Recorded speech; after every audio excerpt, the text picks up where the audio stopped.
হ্যাঁ, শুরু করলাম। হ্যাঁ, লাইভ শুরু হ্যাঁ, হয়েছে, লাইভ অন ফেসবুক। আসসালামু আলাইকুম, শুভ সন্ধ্যা। আহ, সবাইকে আমন্ত্রণ জানাচ্ছি বিডি ফিজিশিয়ানস এর উদ্যোগে আয়োজিত আমাদের নিয়মিত সায়েন্টিফিক সেশনে। আপনারা জানেন যে আমরা একটি ভয়াবহ করোনা প্যান্ডেমিকের মধ্যে দিয়ে যাচ্ছি, একটি মহামারীর মধ্যে দিয়ে যাচ্ছি। কিন্তু এই মহামারীতে শুধুমাত্র যে করোনা রোগেই যে রোগীরা আক্রান্ত হচ্ছে তা না, করোনা রোগের সাথে সাথে অন্যান্য রোগেও রোগীরা আক্রান্ত হচ্ছে, সেই রোগীদের চিকিৎসা সেবাও আমাদের দিতে হচ্ছে। বিশেষ করে আপনারা জানেন যে সার্জারি বা অপারেশন বা সার্জিক্যাল প্রসিডিউর এগুলিও কিন্তু করোনা প্যান্ডেমিকের মধ্যে সীমিত আকারে চলছে। তো এখানে আমাদের মনে অনেকেরই প্রশ্ন জাগে, যারা তরুণ সার্জন বা যারা সার্জারি ট্রেইনি বা যারা এখনো সার্জারি শিখছে, এই করোনা প্যান্ডেমিকের মধ্যে সার্জিক্যাল ইনফেকশনটাকে কিভাবে কন্ট্রোল করা যাবে বা করোনার ঝুঁকি থেকে কিভাবে একজন সার্জন বা সার্জিক্যাল টিম কিভাবে সুরক্ষা পাবে বা রোগীরা সুরক্ষা পাবে, সে ব্যাপারটা নিয়ে আসলে একটু বিশদ আলোচনার প্রয়োজন। এবং অনেক তরুণ সার্জন এবং ট্রেনি সার্জন বা আমাদের ছাত্রছাত্রীরা এই ব্যাপারে খুব কনসার্ন এবং আমাদেরকে এর জন্য তারা বিভিন্ন সময় বিভিন্ন প্রশ্ন করে থাকেন। তাই বিডি ফিজিশিয়ানস এর উদ্যোগে আজকে আমাদের আলোচনার বিষয়বস্তু হচ্ছে infection control in surgery during corona pandemic. আর আজকে আমাদের মধ্যে আমরা অত্যন্ত সম্মানিত বোধ করছি, স্পিকার হিসেবে পাচ্ছি আমাদের পরম শ্রদ্ধেয় শিক্ষক professor professor A B M Jamal sir. ABM Jamal sir আসলে সার্জারির একজন অধ্যাপক হিসেবে ঢাকা মেডিকেল কলেজে কাজ করছেন, এটা যেমন সত্য, ঠিক তেমনি স্যারের অগণিত এবং অসংখ্য ছাত্রছাত্রী সারা বাংলাদেশে ছড়িয়ে আছে। এবং এখানে একটা কথা না বললেই না, সার্জিক্যাল সাইট ইনফেকশনে স্যার একজন ন্যাশনাল ফোকাল পার্সন। বিভিন্ন সময় সার্জিক্যাল সাইট ইনফেকশন নিয়ে বাংলাদেশের বিভিন্ন প্রান্তের বিভিন্ন মেডিকেল কলেজ বা ইনস্টিটিউশনে স্যার তার সায়েন্টিফিক পেপার প্রেজেন্ট করেন এবং সেটা একটা গাইডলাইন হিসেবেই আসলে আহ, আহ, গণ্য করা হয়। তো তো এছাড়া আমাদের মাঝে প্যানেলিস্ট হিসেবে উপস্থিত আছেন, আমরা অত্যন্ত সৌভাগ্যবান নিজেদেরকে মনে করছি, যে তিনজন দুজন বিদগ্ধ অধ্যাপক এবং একজন অত্যন্ত অভিজ্ঞ সার্জন। আমাদের মধ্যে প্যানেলিস্ট হিসেবে উপস্থিত আছেন প্রফেসর এম শারফুজ্জামান রুবেল স্যার, যিনি এখন পপুলার মেডিকেল কলেজে সার্জারির বিভাগীয় প্রধান হিসেবে কাজ করছেন এবং স্যার একসময় বরিশালের শেরেবাংলা মেডিকেল কলেজ হাসপাতালের বিভাগীয় প্রধান ছিলেন। আমরা অত্যন্ত সৌভাগ্যবান, আমাদের মধ্যে অনেক দূর থেকে জয়েন করেছেন আমাদের পরম শ্রদ্ধেয় শিক্ষক জহুরুল হক মানিক স্যার। মানিক স্যার বর্তমানে শেরেবাংলা মেডিকেল কলেজ বরিশালের সার্জারির বিভাগীয় প্রধান হিসেবে কাজ করছেন। এছাড়া আমাদের মধ্যে আছেন কক্সবাজার মেডিকেল কলেজের সহকারী অধ্যাপক doctor Arif Hossain. Doctor Arif Hossain Cox's Bazar medical কলেজের ইনফেকশন প্রিভেনশন কমিটির একজন ফোকাল পার্সন হিসেবে কাজ করছেন এবং সেটা তিনি করোনা প্যান্ডেমিকের অনেক আগে থেকেই অনেক কাজ করে যাচ্ছেন এই ইনফেকশন প্রিভেনশন কমিটির ফোকাল পার্সন হিসেবে কক্সবাজারে, বিশেষ করে কক্সবাজার সদর হাসপাতাল, রোহিঙ্গা জনগোষ্ঠী এদের মধ্যে। তো আসলে আজকের এই অনুষ্ঠানের আমাদের সায়েন্টিফিক পার্টনার হিসেবে আছেন হেলথ কেয়ার ফার্মাসিউটিক্যালস লিমিটেড। যথারীতি এখানে একটু কথা না বললেই না, যে আমাদের এই করোনা প্যান্ডেমিকের মধ্যে আমাদের বয়োজ্যেষ্ঠ শিক্ষক বা সিনিয়র শিক্ষকরা বিভিন্নভাবে আসলে আমাদের জুনিয়রদেরকে অনুপ্রাণিত করে যাচ্ছেন। এই যে স্যাররা আজকে আমাদের মাঝে উপস্থিত হয়েছেন, এই সায়েন্টিফিক সেশন করছেন, এবং এই জুনিয়র চিকিৎসকরা তাদের এই যে দিক নির্দেশনায় আলোকিত হবে। প্লাস সাথে সাথে এই সেশনের জন্য health care pharmaceuticals limited junior চিকিৎসকদের জন্য কিছু সুরক্ষা সামগ্রী, যেমন N95 মাস্ক এগুলি স্পন্সর করবে, যেগুলো আমরা বিভিন্ন প্রান্তিক পর্যায়ের যারা জুনিয়র চিকিৎসক কাজ করে যাচ্ছেন ঢাকার বাইরে, যেখানে সুরক্ষা সামগ্রীর খুবই অভাব, সেটা আমরা বিডি ফিজিশিয়ানস এর উদ্যোগে পৌঁছে দিব। এছাড়া আমরা ধন্যবাদ জানাতে চাই ইসিজি স্টাডি গ্রুপ, যেখানে অনেক আমাদের ছাত্রছাত্রীরা সংযুক্ত আছেন, যেখানে এই সেশনটি লাইভ টেলিকাস্ট হবে। তো আমি আর কথা না বাড়িয়ে আমাদের পরম শ্রদ্ধেয় শিক্ষক এবিএম জামাল স্যারকে আজকের তার বক্তব্যটি উপস্থাপন করার জন্য বিনীত অনুরোধ জানাচ্ছি। ধন্যবাদ। ধন্যবাদ ডক্টর সামি। এটা আজকে আমাদের জন্য আসলে খুবই আনন্দের ব্যাপার যে আমরা দেশের বিভিন্ন প্রান্তে জুনিয়র সার্জনদের এবং যারা অনেক রিকগনাইজ সার্জন তারা একসঙ্গে যুক্ত হয়েছি। খুব কমন একটা জিনিস, কিন্তু অনেক সময় দেখা যায় যে আমরা আমাদের কাজের মধ্যেও মাঝে মাঝে আমাদের কিছু রিক্যাপিচুলেট করতে হয় এবং মাঝে মাঝে আমাদেরকে আবার একটু ফ্রেশনেস দরকার হয় কোনো কোনো টপিক্সের ভিতরে। আর এটা এমন একটা টপিকস, এটা আসলে প্রতিদিনের, প্রতি মুহূর্তে, প্রতিটা সার্জিক্যাল প্রসিডিউরের এবং প্রতিটা ডিসিপ্লিন, সার্জারি এবং অ্যালাইডের প্রতিটা ডিসিপ্লিনের জন্য একটি অত্যাবশ্যকীয় একটা বিষয়। এবং এইটার ডাইরেক্ট হয়তো আমরা এটার ইম্প্যাক্ট দেখি না, কিন্তু এইটাতে যারা সাফার করে তাদের যে ইম্প্যাক্ট সেটা কিন্তু ট্রিমেন্ডাস। একটা স্টাডিতে আছে যে হসপিটালে যদি কোনো পেশেন্ট একটা হসপিটালের কারণে ইনফেকশন হয়, তাহলে তার খরচ অন অ্যান অ্যাভারেজ 34 গুণ, অর্থাৎ সে যেই একটা প্ল্যান করে আসে অপারেশনটা করার জন্য, তার চেয়ে 34 গুণ বেশি খরচ পর্যন্ত রেকর্ড আছে। কাজে এটা খুবই একটা আমাদের জন্য একটা অত্যন্ত চিন্তার ব্যাপার, এবং এটা অবশ্যই আমাদেরকে এটা টেক কেয়ার করতে হবে। আমি আজকে খুবই আনন্দিত একই সাথে যে আমার খুবই ঘনিষ্ঠ দুজন অধ্যাপক এএসএম শফিউজ্জামান, উনি আমাদের খুব প্রিয় মানুষ একজন। উনি সলিমুল্লাহ মেডিকেল স্টুডেন্ট এবং একই সাথে সেখানকার ভাইস প্রিন্সিপাল ছিলেন, এবং উনি চিটাগাং মেডিকেল এবং বরিশাল মেডিকেলে যারা ছাত্র তারা কিন্তু তাকে সবসময় স্মরণ করবেন, কারণ এই দুটো প্রতিষ্ঠানে আসলে ওনার কর্মকালের দীর্ঘ সময়টা অতিবাহিত করেছেন এবং একই আলোয় আলোকিত করছেন আজকে পপুলার মেডিকেল কলেজে। আরেকজনকে আমি আমি আমি খুবই আনন্দিত যে জহুরুল হক মানিক, আসলে উনি মানিক, উনি একজন সত্যিকার অর্থে মানিক, এবং আমার সাথে ওনার সম্পর্কটা মানে অদ্ভুত রকমের একটা, এটা হচ্ছে কাকতালীয় ধরনের সম্পর্ক। মানে কাকতালীয় বলছি আমি এই জন্য, এটা হয়তো আরিফ আছে এখানে, আরিফ বুঝতে পারবে, আবার আমার সামিয়া কিছুটা বুঝতে পারবে। কাকতালীয় বলছে এই জন্য যে ওনার জীবনের প্রতিটা অর্জনের সাথে তার পরপরই, উনি আমার বড় ভাই, আমি ওনার ছোট ভাই, এই দুই ভাইয়ের সবগুলো অর্জন একদম সবসময় একসাথে কেন যেন হয়ে গেছে। আমরা একসঙ্গে পার্ট অন করেছি, আমরা একই সঙ্গে দুজনই আমরা একই স্যারের ট্রেনিং, সানোয়ার স্যারের। আবার সেকেন্ড পার্ট আমরা দুজন একই সঙ্গে একইবারে পাস করেছি, এবং আমাদের ফেলোর নম্বরও যদি তোমরা বইয়ে দেখো তাহলে পরপর আমার পরেই কিন্তু ওনার নাম। তো একই দিনে পাস করেছি, একই বার না একই দিনেও পাস করেছি। তারপরে অ্যাসিস্ট্যান্ট প্রফেসর হয়েছি দুজন একই সাথে একই পরীক্ষা দিয়ে একই অর্ডারে, অ্যাসোসিয়েট প্রফেসর হয়েছি দুজন একই সাথে একই অর্ডারে, প্রফেসর হয়েছি দুজন একই সাথে একই অর্ডারে। কাজে এটা আমাদের দুজনের একটা কাকতালীয়ই বলবো, এরকম মিল পাওয়া কিন্তু খুব কঠিন, যে চাকরি জীবনের মূল ইয়েগুলো। শুধু একটা ডিফারেন্স, আমি মানসি মেডিকেল স্টুডেন্ট আর উনি হচ্ছে শেরে বাংলা বরিশাল মেডিকেল স্টুডেন্ট। যাই হোক, এই বাধা আমাদের ভিতরে কখনোই এটা মানে দেখা দেয় নাই, বরং আমাদের যে মিলগুলো সেগুলোই আমরা সবসময় আসলে উপভোগ করি। আর সামিয়া আর আরিফ দুজনে আমার খুব প্রিয় দুজন ছাত্র। আরিফ একবার আমাকে ডেকে নিয়ে গেছিল কক্সবাজারে, আমি ভুলবো না যে ওর আতিথেয়তা এবং ওর যে অর্গানাইজিং ক্যাপাসিটি, আমি ওই দিন দেখে বুঝতে পেরেছি যে কি বিশাল একটা কর্মযজ্ঞ চালাচ্ছে কক্সবাজারের মতো। এত অনেক আমাদের কাছ থেকে একটু রিমোট মনে হয়, কিন্তু ওটাকে এত আপন করে নিয়ে এত মানে চমৎকার ভাবে ওটাকে প্রতিষ্ঠিত করেছে এবং এখনো করে যাচ্ছে। এবং প্রথম আইপিসি প্রোগ্রাম একটা ছোট মেডিকেল কলেজে ও খুব সাকসেসফুলি চালাচ্ছে। আর স্বামীর ওখানে আমি কতবার গিয়েছি তার তো ইয়ত্তর নেই, যতবার বলেছে, এখন বললে আমি এখনো যাবো প্রতিদিন, এরকম একটা অবস্থা। ওখানে আমার স্বামীর সাথে যারা সহকর্মী প্রত্যেকে আমার খুব প্রিয়, এই জন্য আমি খুবই আনন্দ বোধ করি সেখানে। তবে আমি আজকে এই আনন্দের সাথে একটু কষ্টের কথাটাও বললে তারপরে আমি প্রেজেন্টেশন শুরু করি। কষ্টের কথাটা হচ্ছে যে আমরা জানি যে আমরা সবাই অনেকেই আমরা প্রায় ফেলোশিপ করবো। সো আমাদের একটা প্রাণের প্রতিষ্ঠান হচ্ছে বিসিপিএস। এই বিসিপিএস এর একজন মানে সর্বোচ্চ পর্যায়ে যাওয়ার একটা উপায় আমরা বলি যে শ্রদ্ধার মতো পাত্র, সেটা হচ্ছে প্রেসিডেন্ট, বিসিপিএস এর প্রেসিডেন্ট। এটা খুবই মানে আমাদের ডাক্তার সমাজে একটা অত্যন্ত শ্রদ্ধার ব্যাপার।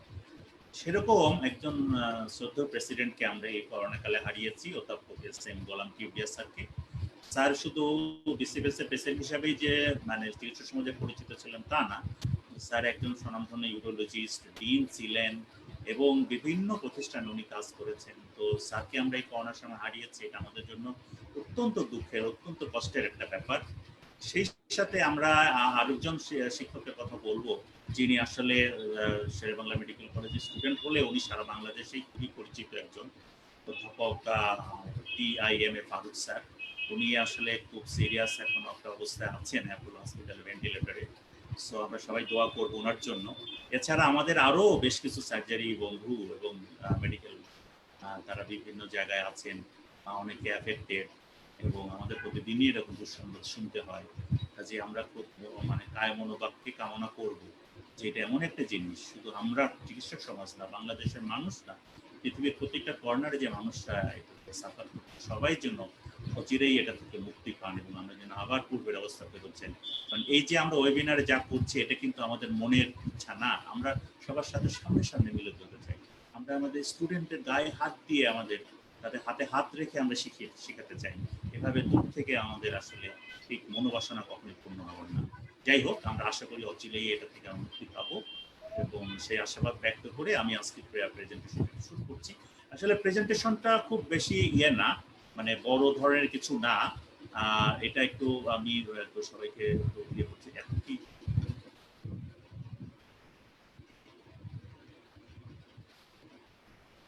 স্ক্রিন শেয়ারে কি দেখা যাচ্ছে কি কোনো কি আসছে? না স্যার।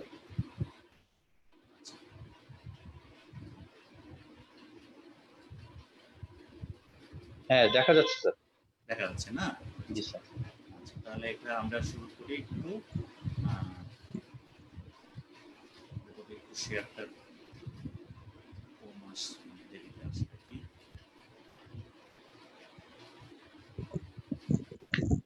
Sound sir. হ্যাঁ, স্যার। হ্যাঁ সামি দেখা যাচ্ছে? জি স্যার।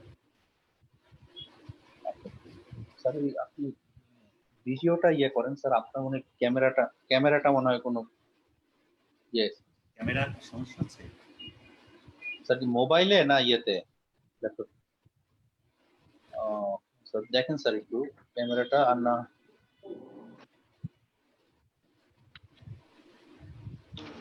জামাল স্যার, আপনার স্ক্রিন কিন্তু হোয়াইট, কিছু আসতেছে না স্যার, প্লিজ একটু দেখেন। এখন বোধহয় দেখা যাচ্ছে। এখন দেখা যাচ্ছে কি?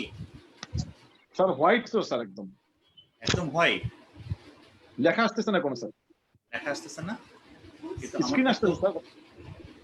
জামাল, হ্যাঁ জামাল শুনেন, আপনি আগে কাজ করেন। আপনি ওই দিন জি আমাদের জুমটাকে আপনি মিনিমাইজ করে হ্যাঁ আপনি হ্যাঁ আপনি আগে প্রেজেন্টেশনটাকে আপনি ওটা ওপেন করে নেন, তারপরে জুমে যান। হ্যাঁ প্রেজেন্টেশন ওপেন করা, এখন ফুল স্ক্রিনে প্রেজেন্টেশন ওপেন করা। তাহলে ওই শেয়ার দেখেন, দিতে হবে। স্ক্রিনে দেখেন, শেয়ার স্ক্রিনে শেয়ার দেন। কোনটা? না না, এটা না। শেয়ার স্ক্রিন একটা শেয়ার স্ক্রিনে দেখেন, সাইডে আছে। শেয়ার স্ক্রিন কথাটা থাকবে তো এখানে, হ্যাঁ, দেখো। শেয়ার স্ক্রিনে দেন, আবার তাহলে ব্যাক আপনি দেখেন করো প্রেজেন্টেশন তোমার এটা, সামনে আছে। মানে ছোট করো, ছোট করো, পরে মেইন স্ক্রিনে যাও। আগে জুমের শেয়ার স্ক্রিনে যাও। হ্যাঁ, দাঁড়াও, এটাকে বড় করো। ওই নিচে ক্লিক করেন, ওইখানে দেখেন, তাহলে ওইখানে উঠবে আনে শেয়ার স্ক্রিন। পরে ওই যে পাওয়ার পয়েন্টে যাও, শেয়ার পাওয়ার পয়েন্ট। হয়েছে? হ্যাঁ, যে হবে এটা, এটা না? ও শেয়ার এখানে হ্যাঁ, ওইটা নিয়ে তারপরে এখানে শেয়ার স্ক্রিন দাও। হ্যাঁ, ওখানে ওই ব্লুটাতে শেয়ার দাও। ব্লু, এই যে ব্লু, এই ব্লুতে। হ্যাঁ, এখন এটাকে বড় করো, এই যে এটাতে, এটা। হ্যাঁ, ব্যাস। এখন কি দেখা যাচ্ছে? জি স্যার, এখন দেখা যাচ্ছে স্যার। ইদেন না এটা presentation. Clean care is safer care, এটা কথাটা আসছে, এটা কি দেখা যাচ্ছে? আচ্ছা, আচ্ছা, ফাইন। Thank you. আসলে আমরা তো আসলে এগুলোতে নতুন একটু। যাই হোক, আমরা তো আসলে একটু ইন্ট্রোডাক্টরি কথাটা রুবেল ভাই তো জয়েন করেছেন না? রুবেল ভাই কি জয়েন করেছেন? হ্যাঁ, জয়েন করছে স্যার। স্যার মনে হয় প্যানেলে ঢুকাইতে হবে। আচ্ছা স্যার, তাহলে আমি আসলে এখানে আলোচনা, আমরা সবাই কিন্তু মোটামুটি জানি যে সার্জিক্যাল সাইট ইনফেকশন ইম্পর্টেন্সটা কি। সো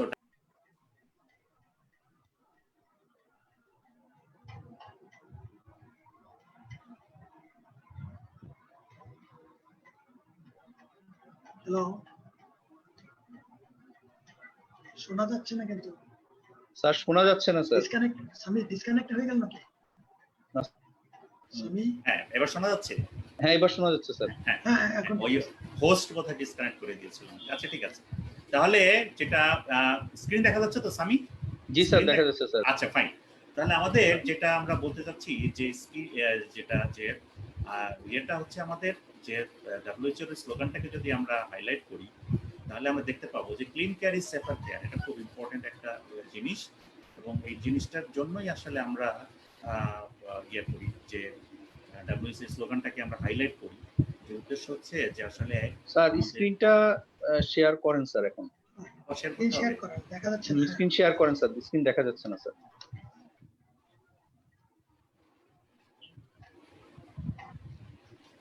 এখন দেখা যাচ্ছে না? না স্যার, আসলে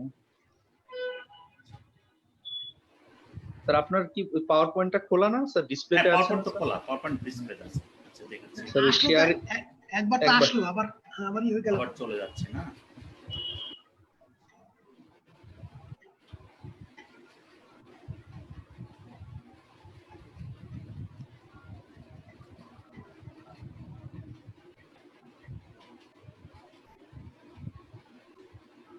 এখন কি দেখা যাচ্ছে?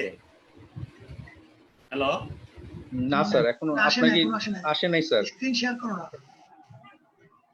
স্যার পাওয়ার পয়েন্টটা পাওয়ার পয়েন্টটা স্যার অন করেন sir. Off- power point on করে আগে PowerPoint তুমি on করা। ওইটাকে হুম। PowerPoint কিন্তু অন করা। না অন করে তুমি আগে কাজ করো। শোনো এই যে জুমটাকে মিনিমাইজ করো। ওটা নিয়ে slide power point on of করো। করে তারপরে স্যার হ্যাঁ, তারপর পাওয়ার পয়েন্ট অন করলে তুমি শেয়ার দেখবা। স্ক্রিন এখানে তো আছে। হ্যাঁ, ইয়েস। হ্যাঁ। না না, এটা কোথায় চলে গেল তুমি?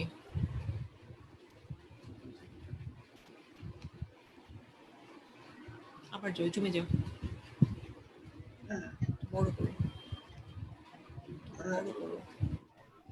হ্যাঁ, শেয়ার আগেই শেয়ার স্ক্রিন না, তোমার জুম আনতে হবে। ওরা কি দেখতে পাচ্ছে না? না না দেখতে পাচ্ছি। হ্যাঁ, শোনো আচ্ছা, তাহলে তোমার হ্যাঁ হ্যাঁ দিচ্ছি, এইটা আনো, মানে ওই পাওয়ার পয়েন্ট আনো, পাওয়ার পয়েন্ট স্লাইড আনো। স্লাইড তো আছে। না, ওই শেয়ার স্ক্রিনের পরে পাওয়ার পয়েন্ট আসতে হবে। ওই যে ওইটা দাও, ওইটা না, আগে share screen করো। এই শেয়ার দাও। হ্যাঁ, তারপর হ্যাঁ। PowerPoint আসছি। তারপর হ্যাঁ, হ্যাঁ, এবার এই- দেখা এবার যাচ্ছে ঠিক স্যার। আছে, হ্যাঁ, এইবার okay, দেখা যাচ্ছে না? হ্যাঁ, Okay, হ্যাঁ, fine, হ্যাঁ। fine. একটু বড় হ্যাঁ। করো। আচ্ছা। yes। তো স্লাইড শোতে দিয়ে দেন। তুমি এটাকে হ্যাঁ, তুমি একবার এতে ফুল স্ক্রিনে যাও অথবা স্লাইড শোতে দাও। স্লাইড শোতে এবার দেন। দেখা- হ্যাঁ, এবার দেখা হ্যাঁ, যাচ্ছে হ্যাঁ, না? ইয়েস, আচ্ছা, হ্যাঁ, ঠিক ঠিক আছে। আছে। ওকে, ঠিক আছে। ওকে। আচ্ছা, যে হোস্ট আমাকে আসলে রিকানেক্ট করছিল জন্য একটু এই ছোট করো, সমস্যাটা একটু হচ্ছে। ছোট যাই করো, হোক, এটা একটু ছোট তাহলে করো। আমরা যেটা বলতে যাচ্ছিলাম যে clean care is safer Suman, care. আমরা কিন্তু আবার দেখতে পাচ্ছি না, দেখা যাচ্ছে তো আমরা এখন? দেখতে পাচ্ছি না স্যার। না, আমরা তো দেখতে পাচ্ছি। আপনি কি ল্যাপটপে আছেন না ইয়েতে, মোবাইলে? আমি ল্যাপটপে আছি। আমরা তো দেখতে পাচ্ছি। আমরা তো দেখতে পাচ্ছি একদম ক্লিয়ার। আপনি একটু ইয়ে Clear, করেন। হ্যাঁ। এখন হ্যাঁ, এখন হ্যাঁ। পাচ্ছি, এখন যেমন হ্যাঁ, এখানে আচ্ছা, start। জি, জি।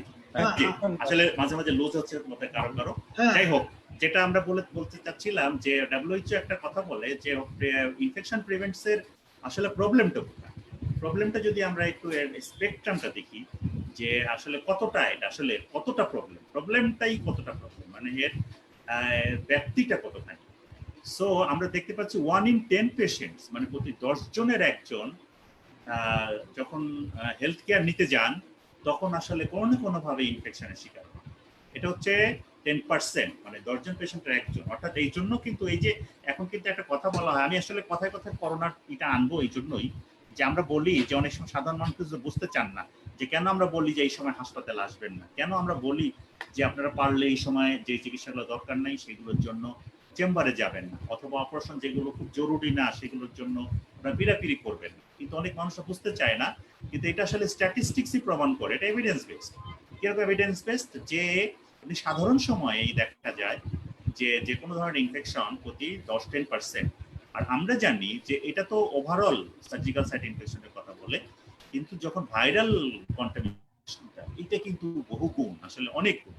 এবং এই জন্যই কিন্তু আমরা বলি যে আসলে প্রবলেমটা কিন্তু অনেক বড় প্রবলেম। এবং up to 32% of the surgical patient get a post-operative infection and up to 51% antibiotic resistant. তার মানে এই দুটোকে যদি আমরা একসঙ্গে যোগ করি যে প্রতি 3 জনের একজনই কোনো না কোনো পোস্ট অপারেটিভ ইনফেকশন। এটা কিন্তু ওয়ার্ল্ড ওয়াইড, এটা কিন্তু কোনো একটা পার্টিকুলার দেশে না। এটা ইউরোপীয় মতো উন্নত দেশগুলোতে যেরকম হয় সেরকম আমাদের মতো যারা উন্নয়নশীল দেশ সেখানেও কিন্তু একই অবস্থা। এবং অ্যান্টিবায়োটিক রেজিস্ট্যান্টটা কিন্তু আসলে ওয়ার্ল্ড ওয়াইড, এটাও কিন্তু একটা গ্লোবাল প্রবলেম, এটাও কিন্তু কোনো নির্দিষ্ট দেশ কোনো নির্দিষ্ট হসপিটালের প্রবলেম। এরপরে up to 90% of health care workers do not clean their hands in same facilities.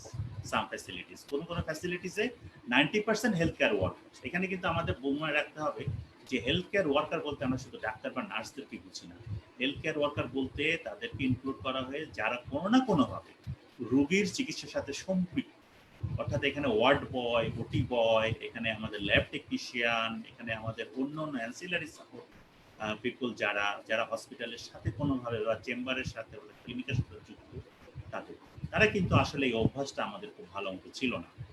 এবং infection cause up to 56% of death among hospital born babies. তাহলে চিন্তা করা যায় যে মানুষ হাসপাতালে যায় তার বাচ্চাটা যেন সুস্থভাবে, ভালোভাবে এবং কোনো রকম মানে ব্যাড আউটকাম ছাড়া যেন জন্ম নেয়। ঠিক সেখানে দেখা যাচ্ছে যে বাচ্চারা, নিউবর্ন বেবিরা 56% ডেথের একটা অন্যতম কারণ হচ্ছে হসপিটাল বর্ন বেবি। যদিও আমরা এখন কিন্তু বলি যে নিউবর্ন বেবিদের মর্টালিটি অনেক কমে গেছে, বাট যারা মারা যায় তার ভিতরে কিন্তু 56% অফ দ্য ডেথ কিন্তু এটা রিলেটেড। এবং up to 20% of African women get a wound infection after a cesarean section কিরকম মানে প্রতি 5 জনে একজন মানে স্পেকট্রামটা যদি আমরা চিন্তা করি তাহলে আসলে খুব ভয়াবহ এবং আসলে এরকম একটা পর্যায়ে আমি যখন এই স্লাইডটা মাঝে মাঝে বিভিন্ন ইনস্টিটিউটে দেখাই অনেকে আমাকে প্রশ্ন করে তাহলে আমরা তো অপারেশনই বন্ধ করে দেওয়ার মতো অবস্থা অপারেশনই তো করা উচিত না তাহলে তো হাসপাতালে রোগী আসাই উচিত না এই স্ট্যাটিস্টিক্স গুলো যদি আমরা রিয়েলি দেখি কিন্তু আবার এটাও তো ঠিক যে হাসপাতালের বিকল্প হচ্ছে একটা বেটার হাসপাতাল সার্জিক্যাল সাইট ইনফেকশন যে হাসপাতালে বেশি হয় তার বিকল্প কিন্তু ওই হাসপাতালের থেকে অন্য হাসপাতালে যাওয়া না বরং বিকল্পটা কি ওই হাসপাতালের সার্জিক্যাল সাইট ইনফেকশনের কারণগুলো উদ্ঘাটন সেটার এগেইনস্টে মানে ব্যবস্থা নেওয়া এবং ইনফেকশন গুলো যাতে কমে আসে সেই জন্য উদ্যোগ নেওয়া কাজে বিকল্প হচ্ছে ওটাই বিকল্প কিন্তু যে হেলথ কেয়ার ডেলিভারি বন্ধ করে দেয়া না 50 to 70% of the infection even in some developing countries are unsafe so এইটা কিন্তু খুব ইম্পর্টেন্ট ইনজেকশন যেগুলো 50 to 70% of the injection তাহলে এখনো কিন্তু WHO বলছে যে ইনজেকশন যেগুলো দেওয়া হয় সেগুলো কিন্তু আনসেফ অবস্থা অর্থাৎ আমরা যতই বলি ডিসপোজেবল কিন্তু আসলে ডিসপোজেবল কিন্তু একটু দূরে গেলে একটু যদি পেরিফেরিতে যাই একটু যদি আনকেয়ার্ড অবস্থা দেখি তাহলে কিন্তু সবসময় ডিসপোজেবল সিরিঞ্জ বা ডিসপোজেবল নিডল অথবা ডিসপোজেবল ব্লেডস এবং কিছু ডিসপোজেবল ইনস্ট্রুমেন্টও এগুলো আমরা ব্যবহার করতে দেখি না infections can lead to disability antibiotic resistance increase hospital time and death তাহলে সব কিছু মিলে কিন্তু আমরা প্রবলেমটাকে যদি একটা স্লাইডে আমরা দেখানোর চেষ্টা করেছি যে আসলে স্পেকট্রামটা কি বিশাল কি বড় এবং কি ব্যাপক এবং স্পেকট্রামটা গ্লোবালি কাজে চ্যালেঞ্জটা যেহেতু গ্লোবালি আমাদেরকে কিন্তু অ্যাকশনটাও নিতে হবে গ্লোবালি এর জন্যই আসলে ইনফেকশন কন্ট্রোলের যে কোনো প্রোগ্রাম সবার আগে হাত বাড়িয়ে দেয় হচ্ছে WHO যেহেতু তারা প্রত্যেকটা কান্ট্রিতে তাদের একটা পৌঁছানোর একটা ক্ষমতা আছে কাজেই এটা প্রতিটা সরকারের সাহায্য নিয়ে তারাই এটা করে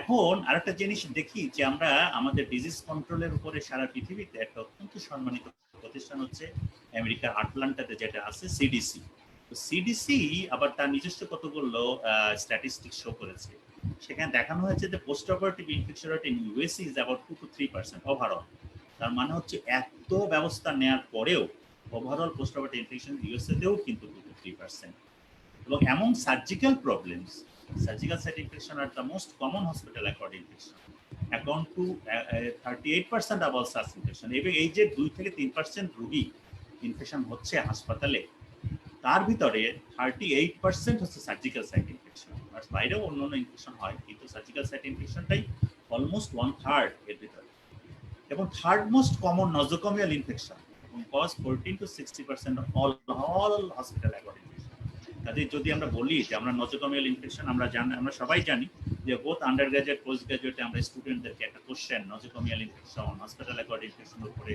রিটেনে ভাইবাতে কিন্তু এরকম কোশ্চেন সেট করার পেছনে আমাদের আন্ডারলাইং কারণ হচ্ছে এটা আমরা দেখেছি যে হসপিটাল অ্যাকোয়ার্ড ইনফেকশনের ভিতরে নজোকোমিয়াল ইনফেকশনটা হচ্ছে 4 to 16% এবং এই নজোকোমিয়াল ইনফেকশনের ভিতরে surgical site infection third most common all nosocomial infection when surgical patients with hospital acquired surgical site infection died 77% of the death are reported to the relation to the infection এবং এগুলো কিন্তু evidence based আমি নিচে একটা infection কন্ট্রোলের একটা reference দিয়েছি সেই রেফারেন্স আমরা দেখতে পাই খুব সহজেই যে কি পরিমাণ এই স্পেকট্রামটা এখন যদি আমরা বলি যে আসলে আমরা যে ইনফেকশন গুলো দেখি আমাদের পোস্ট অপারেটিভ প্রি অপারেটিভ আর অপারেটিভ কিছু কিছু অনেক সময় ইনফেক্টেড পেশেন্টও আমাদের অপারেশন করতে হয় এর ভিতরে ক্যাটাগরিক্যালি আমরা সার্জিক্যাল সাইট ইনফেকশনকে আমরা কোনগুলোকে করি সেগুলোকে আমরা বলবো যে সার্জিক্যাল প্রসিডিউর হয়েছে তারপরে ডেভেলপ করেছে অর্থাৎ আমি সার্জিক্যাল প্রসিডিউরের সময় বা সার্জিক্যাল প্রসিডিউর আগে যেমন একটা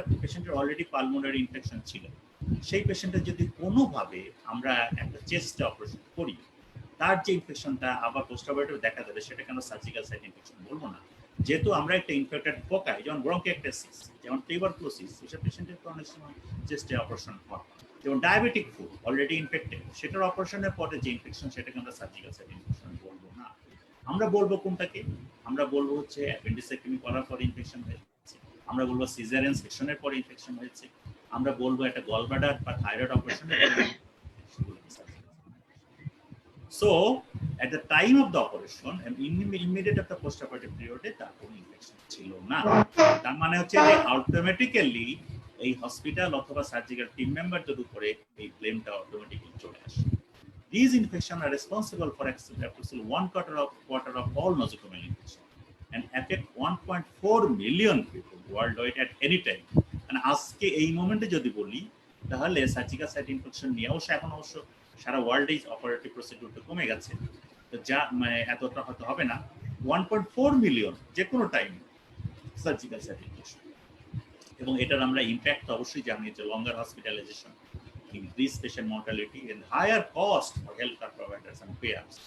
So এই জিনিসটা অনেক সময় হিডেন থাকে এবং আমাদের কান্ট্রিতে, বাট আমাদেরও যেমন আমাদের কিছু গভর্নমেন্ট হসপিটালের বাইরেও আমরা যখন অপারেশন করি তখন কিন্তু আমরা হাড়ে হাড়ে টের পাই যে কি পরিমাণ একটা বার্ডেন কস্ট এটার উপর দিয়ে যায়, কাজে এটা আমরা খুব ভালোভাবে টের পাই। একটা সেনিক স্টাডি আছে, যে study of efficacy of nosocomial infection control, SENIC study. সেই স্টাডিতে দেখা গেছে যে এই যে surgical site infection, 6% of the infection can be prevented by minimal infection control. Minimal infection control efforts, আমরা এই কথাটা বারবার বলি, জোর দিয়ে বলি। ইভেন আমরা এই যে কোভিড-19 প্যান্ডেমিকের সময় এটা আরো জোর দিয়ে বলছি যে কোনো সাবান সবচেয়ে ভালো হচ্ছে সবচেয়ে কম দামি সাবান। আমরা বলি যে পচা সাবানই এখন তোমার জন্য আসলে সবচেয়ে ভালো। তার মানে হচ্ছে কি, ওরা আসলে কি হয়, ওরা আসলে কিন্তু ভাইরাস কি করার ক্ষমতা অনেক বেশি, কাজেই দামি সাবান ইউজ করার দরকার নেই। মিনিমাল ইনফেকশন কন্ট্রোল রিপোর্টগুলো না, 32% can be prevented by organized and highly effective infection control. সেটা কি, যেটা যে আমরা এখন বলছি মাস্ক করতে হবে, যেটা আমরা বলছি এখন যে সোশ্যাল ডিস্টেন্সিং করতে হবে 6 ফিট, সেটা আমরা বলছি যে গ্যাদারিং করা যাবে না, সেটা বলছি আমরা হোম স্টে করতে হবে। এই যে কথাগুলো, এই কথাগুলো কিন্তু অর্গানাইজড এবং হাইলি এগুলো সব এভিডেন্স বেস। আমরা দেখতে পাচ্ছি যে আমরা এটা মানে একটা দিয়েছি যে এটা ন্যাশনাল এনসিবিআই এটার একটা পাবমেডের একটা ফাইন্ডিংস। এখন কি হয়েছে, এখন আমাদের এই যে কোভিড-19 এসে এই জিনিসটা আমাদেরকে আসলে এখন অনেক বেশি, যেমন আমরা আগে যখন অপারেশন করেছি তখন সার্জিক্যাল সাইট ইনফেকশনের ম্যানেজমেন্ট প্রিভেনশনের হেডেকটা ছিল হচ্ছে surgical team member and that hospital authority only. আমরা কিন্তু তখন এই ন্যাশনাল আর গ্লোবাল ইফোর্টটা কিন্তু আমরা দেখতে পেতাম না। যদিও ডাব্লিউএইচও যখন প্রচার করছে তার মানে অবশ্যই গ্লোবাল ইফোর্টও ছিল, কিন্তু আমরা কিন্তু ডেইলি বেসিস এটা দেখতে পেতাম না। এখন করোনা এসে কি করেছে, আমাদের ইন্ডিভিজুয়াল এন্ড ইনস্টিটিউশনাল ইফোর্টের সাথে যুক্ত হয়েছে national effort and global effort, এবং যত উপরের দিকে গিয়েছে তত দেখা যায় যে তত বেশি এটা নিয়ে ইনফেকশন কন্ট্রোল প্রোগ্রাম নিয়ে টেনশন। মানে দেখা যায় যে আমরা যখন একটা অপারেশন হয়তো করছি বা আমরা রোগী দেখছি, তখন আমরা যতটা কনসার্ন আমরা প্রতিদিন যে দৈনিক পত্রিকাগুলো খেয়াল করি, দেখেন সবগুলো পত্রিকা প্রথম পেজে একটা মানুষের বক্তব্য এবং তার কথা কিন্তু মানে প্রতিদিন ছাপানো হয়। সেটা হচ্ছে কি, ডাব্লিউএইচওর যিনি মহাপরিচালক ওনার একটা বক্তব্য। আর যদি ওয়েবসাইট দেখি আমরা, যদি আমরা মানে ইউটিউব দেখি, প্রতিদিন কিন্তু ওনার বক্তব্য। তার মানে হচ্ছে যে আমরা যদি উল্টো দিক থেকে বলি যে এখন সার্জিক্যাল সাইট ইনফেকশনের হেডেকটা গ্লোবাল পার্সপেক্টিভে অনেক বেশি, তারপরেই ন্যাশনাল পার্সপেক্টিভ। দেখেন আমাদের সর্বোচ্চ পর্যায় থেকে, আমাদের রাষ্ট্র যারা চালান তাদের সর্বোচ্চ পর্যায় থেকে সবাই কিন্তু টেন্স আমাদের ইন্ডিভিজুয়ালের চেয়ে। সো এই চারটা জিনিস আমাদের চিন্তা করতে হবে। এখন যেটা যে আমি আমার রোলটা কোথায়, আমার রোলটা আসলে যদি বুঝতে চাই যে আমি একজন চিকিৎসক হিসেবে আমি কোথায় আসলে এই জায়গাগুলো, এই চারটার কোন জায়গাটাতে আমি আসলে অ্যাড্রেস করব, সেই জায়গাগুলো যদি আমরা দেই তাহলে আমাদেরকে আবার কিন্তু ফেরত যেতে হবে সেই থার্ড ইয়ার ফোর্থ ইয়ারে আমরা যে পড়াশোনা করেছি যে স্পেসিফিক মাইক্রোব নেচার।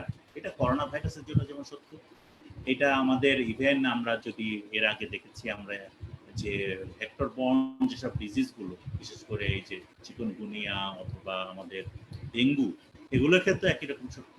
এবং এখন আমাদের যে ব্যাকটেরিয়াল যে ডিজিজ আছে সেগুলোর ক্ষেত্রে কি সত্য, প্রথম হচ্ছে কন্টামিনেশন হইতে হবে। খেয়াল করেন আমরা মাস্কের কথা বলি, ডিস্টেন্সের কথা বলি, আসলে কি to prevent contamination. So presence of microbe is there, তাই না? এখন আমরা দেখেন যে আমরা আজকে 3 মাস পরে বলছি যে কি, যে কোভিড ভাইরাস বা করোনা ভাইরাস মেবি এয়ারবর্ন। তার মানে কি, তার মানে ইউবিকুইটাস ডিস্ট্রিবিউশন বলে যে টার্মটা আমরা ইউজ করি, সেই টার্মটা কিন্তু এখন চলে আসতেছে করোনা ভাইরাস। তার মানে কি, তার মানে হচ্ছে যে সর্বত্র এবং সব লেয়ারে কিন্তু আমাদের আসলে ভাইরাসটা এখন কন্টামিনেট হতে পারে। Must have a source, that is very important. এই জন্যই কিন্তু আমরা বলি যে রোগী কম থাকতে হবে, আমরা নিজেরা যেন একজন থেকে দূরত্ব কম বজায় রাখি, সোর্স আমরা কখনোই, এবং আমরা বুঝতে পারি কখন বুঝতে পারি আমরা, যখন আমাদের একটা করোনা রোগী ডিল করতে হয় তখন কিন্তু সেই রোগীটাই কিন্তু আমার সোর্স। সো প্রথম যেখানে আমাদের সেই নেচারটাকে আমাদের এনকাউন্টার করতে হবে সেটা হচ্ছে কন্টামিনেশন, এবং এই লেভেলেই আমাদের কিন্তু ইন্টারফেয়ার করতে হবে। নেক্সট যদি আসি আমরা, তাহলে কলোনাইজেশন। ব্যাকটেরিয়ার ক্ষেত্রে আমরা দেখতে পাচ্ছি যে আমরা অবাক হয়ে দেখতেছি যে আমাদের ক্ষেত্রে কিন্তু প্রায় 2 লাখ রোগী আমাদের এফেক্টেড হয়েছে, কিন্তু মারা গিয়েছেন কিন্তু 2000, 2500 বা ম্যাক্সিমাম 3000। তার মানে কি দাঁড়াচ্ছে? তার মানে দাঁড়াচ্ছে যে যাকে এফেক্ট করছে তার শরীরের সব জায়গায় কলোনাইজেশনটা একরকম না। কোথায় কলোনাইজেশন আমরা নিজেরা বুঝতে পারি, আমরা নিজেরাও কিন্তু সিটি স্ক্যান, এক্সরে দেখলে, চেস্টের সিটি স্ক্যান, এক্সরে খুব গুরুত্ব দিচ্ছি, আমরা কিন্তু ইনডাইরেক্টলি বুঝতে পারি যে ওনার কলোনাইজেশন কিরকম, আরেকজনের কলোনাইজেশন কম, এটা কিন্তু আমরা বুঝতে পারি। সো একটা কলোনাইজেশনটাও বেসিক মাইক্রোবের যে নেচার সেটা অ্যাক্টিভলি মাল্টিপ্লাইং যদি হয় সেটা অবশ্যই ডেঞ্জারাস। এবং আরো আমরা বারবার বলছি যে যাদের ডায়াবেটিস আছে, যাদের হার্ট ডিজিজ আছে, যারা স্মোকার, যাদের কোয়াগুলোপ্যাথি আছে, তাদের ক্ষেত্রে করোনা ভাইরাস বেশি এফেক্ট করে। তার মানে হচ্ছে কি, দে আর সাসেপ্টেবল টু সুপারসিড রেজিস্ট্যান্ট, তাদের রেজিস্ট্যান্ট এমনি কম, এই জন্য তাদেরকে আসলে এটা ওভারকাম করার চান্সটা বেশি। লাস্টলি যেটা ইনফেকশন, ইনফেকশনটা কি? Infection is a host response. ভাইরালের ক্ষেত্রে আসলে আমরা ইনফেকশনটার রেজাল্ট কিন্তু খুব একটা দেখতে পারি না, কিন্তু একটা জিনিস এখন আমরা প্রায় প্রত্যেকটাই দেখতে পাচ্ছি, যেহেতু 4 মাস হয়ে গেছে, 5 মাস হয়ে গেছে সারা পৃথিবীতেই, এখন কিন্তু কিছু কিছু অটোপসি রিপোর্ট আমরা পাচ্ছি। কিছু কিছু অটোপসি রিপোর্টে আমরা দেখতে পাচ্ছি যে জেনারেলাইজড কোয়াগুলেশন, কোয়াগুলোপ্যাথি, এটা একটা মৃত্যুর অন্যতম কারণ। জেনারেলাইজড রেনাল ফেলো, এটা একটা অন্যতম কারণ মৃত্যু। তারপরে কি, যে লিম্বগুলোতে পেরিফেরাল ব্লাড সার্কুলেশন বন্ধ হয়ে যাচ্ছে, সেন্ট্রাল সেরেব্রাল ব্লাড সার্কুলেশন বন্ধ হয়ে যাচ্ছে। These are nothing but host response. এই হোস্ট রেসপন্সটা কিন্তু আসলে এর ইনফেকশন মর্টালিটির অন্যতম কারণ। অ্যান্ড এইগুলো থেকে আমরা কিছু ফিচার পাই। তাহলে 3টা স্টেজ, এই মাইক্রোবের প্রত্যেকটা মাইক্রোবের 3টা স্টেজ, আমাদের এখানেও সেই 3টা স্টেজ মনে রাখতে হবে। আমরা যদি দেখি যে সবচেয়ে উপরের ছবিটা কি চমৎকার ছবি, তাই না? যদিও আমরা এখন কিন্তু জনশূন্য বা জনমানব শূন্য কিছু জায়গায় কিন্তু এরকম একটা ছবি দেখতে পাই। এটা তো আমাদের সবারই মনেরই একটা কামনা, আমার বাড়িটা ওখানে ওইরকম একটা জায়গায় হোক, আমার গ্রামটা ওরকম একটা জায়গায় হোক, আমার ঢাকা শহরটা ওরকম একটা উপরের ছবিটার মতো একটা চমৎকার নীলাকাশ এবং সবুজে ভরা একটা ইয়ের ভিতরে যেন আমার শহরটা জেগে উঠুক। কিন্তু কি হয়েছে, হয়তো একসময় এরকম ছিল, ছোট্ট একটা উপজেলা, ছোট্ট একটা শহরে কেউ একজন যে পরের প্রথম ছবিটা, সেকেন্ড লেয়ার প্রথম ছবিটার মতো একজন বাড়ি করেছে। এই যে বাড়িটা করলো আসলে ওই উপরের গ্রিন জায়গাটাকে কি সে অটোমেটিক্যালি কন্টামিনেট করে ফেললো আসলে। এবং সেই কন্টামিনেশনের পরে কিন্তু কি হলো, পথ দেখিয়ে দিল অন্যদেরকে যে তোমরা চলে আসো, এখানে চমৎকার আমরাই ডেকে নিই, অর্থাৎ ওই বাড়িটাই অন্য মানুষকে ডাকে, তাহলে আমরা কলোনি তৈরি করি। এবং লাস্ট ছবি যেটা, এটা নিশ্চয়ই কাম্য না। ঢাকা শহরের যে কোনো জায়গা থেকে, এখন আর পুরান ঢাকা নতুন ঢাকা বলে কিছু নাই, যে কোনো জায়গায় একটা ছবি নিলে এরকম আমরা হাজার হাজার লক্ষ লক্ষ কোটি কোটি মানুষের এরকম দেখতে পাই। অর্থাৎ this is the result of infection. তার মানে হচ্ছে আমরা কতগুলো স্টেজ পার করে আসছি, নট ন্যাচারাল থেকে আমরা কেমন ভাবে কন্টামিনেট করছি নিজেরা, কিভাবে আমরা কলোনি তৈরি করছি, কিভাবে আমাদের ইনফেকশন হয়ে এখন আমাদের চিকিৎসার অযোগ্য হয়ে গেছে অনেকটা। এখন এই যে কন্টামিনেশনের সোর্সটা কি, আমরা তো কন্টামিনেশন মুখে বলি, কিন্তু আমরা সার্জিক্যাল সাইট ইনফেকশন অথবা যে করোনা যদি বলি ভাইরাল ইনফেকশন, এর তো দুটো সোর্স হতে পারে। একটা হচ্ছে এন্ডোজেনাস, একটা বলি আমরা এক্সোজেনাস। এক্সোজেনাস যেটা, সেটা কি আসলে যে any of the team member, আমরা যখন অপারেশন করি টিম মেম্বার থাকে, অ্যাটলিস্ট 4টা গ্রুপের মানুষ তো অবশ্যই থাকে, সার্জন, অ্যাসিস্ট, নার্স, ওটি বয়। এবং এর বাইরে একটা খুব গুরুত্বপূর্ণ হচ্ছে যে অনেক অপারেশনে আমাদের এনএসএস হেল্প নিতে হয়, অনেক সময় আমাদের কিছু ইন্টারভেনশনের লোকজন ওটিতে থাকে, ইমেজ নেন। সো ইভেল অবজারভার আমাদের মেডিকেল কলেজগুলোতে আমরা স্টুডেন্টদেরকে ইনভাইট করি, আমাদের ইন্টার্ন ডাক্তারদেরকে ইনভাইট করি শেখার জন্য। সো এই যে টিমের যে কোনো মেম্বার কিন্তু may B a source of contamination. আবার কি হতে পারে, এনভায়রনমেন্ট। আমরা দুঃখজনকভাবে দেখি, কারণ আজকের পত্রিকাতে দেখেছি আমরা যে অনেক হাসপাতালগুলো কিন্তু এখন পর্যন্ত রেজিস্টার্ড না। সো রেজিস্টার্ড না, এটা টেকনিক্যাল কারণ হতে পারে, বড় বড় হাসপাতালের কথা যদি বাদ দেই, কিন্তু ছোট ছোট অনেক খুব মানে কি বলা যায়, যারা একটু কোনোরকম করে একটা হাসপাতাল তৈরি করে অপারেশন তৈরি করে, তারা কিন্তু আসলে এই সুযোগটা নেয়, এই যে রেজিস্ট্রেশন না করেও অপারেশন করা। তাদের এনভায়রনমেন্ট কেমন? তাদের এনভায়রনমেন্ট নিশ্চয়ই ভালো হবে না। তারা নিশ্চয়ই এয়ার পিউরিফিকেশনের ব্যাপারটা মাথায় রাখে, তারা নিশ্চয়ই ওয়াটার পিউরিফিকেশনের ব্যাপারটা মাথায় রাখে, তারা নিশ্চয়ই অনেক সময় যে ইনস্ট্রুমেন্টগুলো আমরা ইউজ করি সেই ইনস্ট্রুমেন্টের স্টাইলাইজেশনের ব্যাপারটা মাথায় রাখে। কাজে এই যে টিম বা এনভায়রনমেন্ট, এটা কিন্তু আমাদের ইম্পর্টেন্ট। আরেকটা ইম্পর্টেন্ট কন্টামিনেশন সোর্স হচ্ছে যে পেশেন্ট নিজেই হতে পারে। যেমন পেশেন্টের হয়তো দেখা গেছে যে পায়ে একটা ইনফেকশন আছে, আমি পেটে ল্যাপারোটমি করবো, সো পায়ের ইনফেকশন টাইপের কন্টামিনেট। রেসপিরেটরি ট্র্যাক্ট ইনফেকশন আছে, সেটাকে আমরা এই জন্য আমরা কিন্তু বলি সব সময়, এই জন্য সেফ সার্জারি চেকলিস্ট বা সেফ সার্জারি প্র্যাকটিস করার অন্যতম জিনিস কিন্তু এটা, যে পেশেন্টের রিমোট সাইট ইনফেকশন থাকলে আইদার আমরা ডিফার করি অথবা আমরা ট্রিটমেন্ট করি। Operating area maybe and source হতে পারে যে আমরা কি করতে পারি, ট্রান্সগ্রেস মানে কি, যেমন আমরা যদি অ্যাপেন্ডিসেক্টমি করার সময় আমরা কিন্তু আমাদের জুনিয়রদেরকে বলি যে খুব ইম্পর্টেন্ট জিনিস, তুমি অ্যাপেন্ডিক্সের স্টাম্পে একটা অ্যান্টিসেপ্টিক দিয়ে থেকে ক্লিন করবে। আমরা বলি যে যখন কোলনে অ্যানাস্টোমোসিস করবা, রিসেকশন করবা, কোনোভাবে যেন সেই কোলনের কন্টেন্ট, ইন্টারনাল কন্টেন্ট যেন উন্ডে ছড়ায় না পড়ে। So this are the endogenous contamination. তাহলে আমরা এখন যদি দেখি যে কি কি রিস্ক ফ্যাক্টরস ফর এসএসআই বা সার্জিক্যাল সাইট ইনফেকশনের জন্য একটা রিস্ক ফ্যাক্টর। রিস্ক ফ্যাক্টরকে আমরা আসলে গ্রসলি 3 ভাগে ভাগ করতে পারি। Some factors are related to that of the soil. Soil কি? মেইন সয়েল হচ্ছে রোগীর নিজের শরীর, তাই না? মেইন সয়েল হচ্ছে তার উন্ড ইটসেলফ, মেইন সয়েল হচ্ছে তার শরীরের স্কিন, মেইন সয়েল হচ্ছে তার সাবকিউটেনিয়াস টিস্যু, সেগুলো আমরা একটু ডিটেল দেখি। এরপর হচ্ছে সিড। সিড মানে হচ্ছে এটা maybe virus, maybe fungus, maybe bacteria, তাই না? সেখানে জমতে হবে, পড়তে হবে, এবং তার জন্য ফার্টিলাইজার লাগে। যেমন বেস্ট ফার্টিলাইজার উদাহরণ যদি আমি বলি যে তার হাইপারগ্লাইসেমিয়া আছে, ঠিক আছে, তাহলে তার নিশ্চয়ই সুগারটা একটা ফার্টিলাইজার হিসেবে কাজ করবে। তার ক্লটেড ব্লাড আছে, তার ইস্কেমিক টিস্যু আছে, তার কি হচ্ছে, তার অ্যানাস্থেটিক এরিয়া আছে, তার নার্ভ সাপ্লাইটা ভালো নাই, ব্লাড সাপ্লাইটা ভালো নাই। সো ওই ফার্টিলাইজারটা কি করবে, তার এই যে সয়েলে সিডটাকে গ্রো করতে হেল্প করবে। সো এই 3টা ফ্যাক্টরটা আসলে আমাদের রিস্ক ফ্যাক্টর হিসাবে জাস্ট ফর ডিসকাশন, কারো খুব মনে রাখার দরকার নেই, মোটামুটি আমরা সবাই জানি। সয়েল ফ্যাক্টরের ভিতরে একটা ইম্পর্টেন্ট সয়েল হচ্ছে এই patient is getting on steroid, তাই না? অনেক সময় দেখা যায় যে আনএভয়েডেবল, সেই স্টেরয়েড ডিপেন্ডেন্ট। আবার অনেক সময় দেখা যায় যে পেশেন্ট হয়তো অন্য কোনো কারণে কোনো একটা কোয়াক প্রেসক্রাইব সেই স্টেরয়েড হচ্ছে, তার মানে কি তার বডিটা আসলে হয়ে আছে এটা soil contamination. If a patient is very much obese পেশেন্টদের কি হয়, তার ফ্যাট বেশি, as is obesity itself is a factor for contamination. If there is presence of immune suppression, কোনো ভাবে যদি immune suppression থাকে পেশেন্টের, তাহলে আবার লাং ডিজিজ। সো একটা পেশেন্টের আমরা বলি যে সয়েলের যদি পেশেন্ট ফ্যাক্টরগুলো আমরা চিন্তা করি, তাহলে সয়েল দিয়ে আমরা জাস্ট ফর নেমোনিক মনে রাখার জন্য, আর পেশেন্ট ফ্যাক্টরগুলো হচ্ছে পুয়ার নিউট্রিশন, এজ একটা ইম্পর্টেন্ট ফ্যাক্টর, আমরা জানি যত এজ বাড়ে তাতে বেশি হয়, তাহলে এটা একটা patient factor.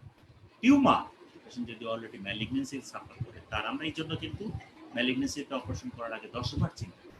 If patient has got diabetes, NIDDM, ঠিক আছে, if patient has got altered temperature, তার যদি খুব কোল্ড ডে, খুব হট অবস্থা হচ্ছে, and if patient is a smoker কিন্তু শুধু সয়েল ফ্যাক্টর না, স্মোকার কিন্তু একই সঙ্গে তার অন্যান্য ফ্যাক্টর হিসেবে কাজ করে। Smoking is so important. Among the seed factors, seed মানে কি আসলে microbe, maybe virus, maybe fungus, maybe bacteria.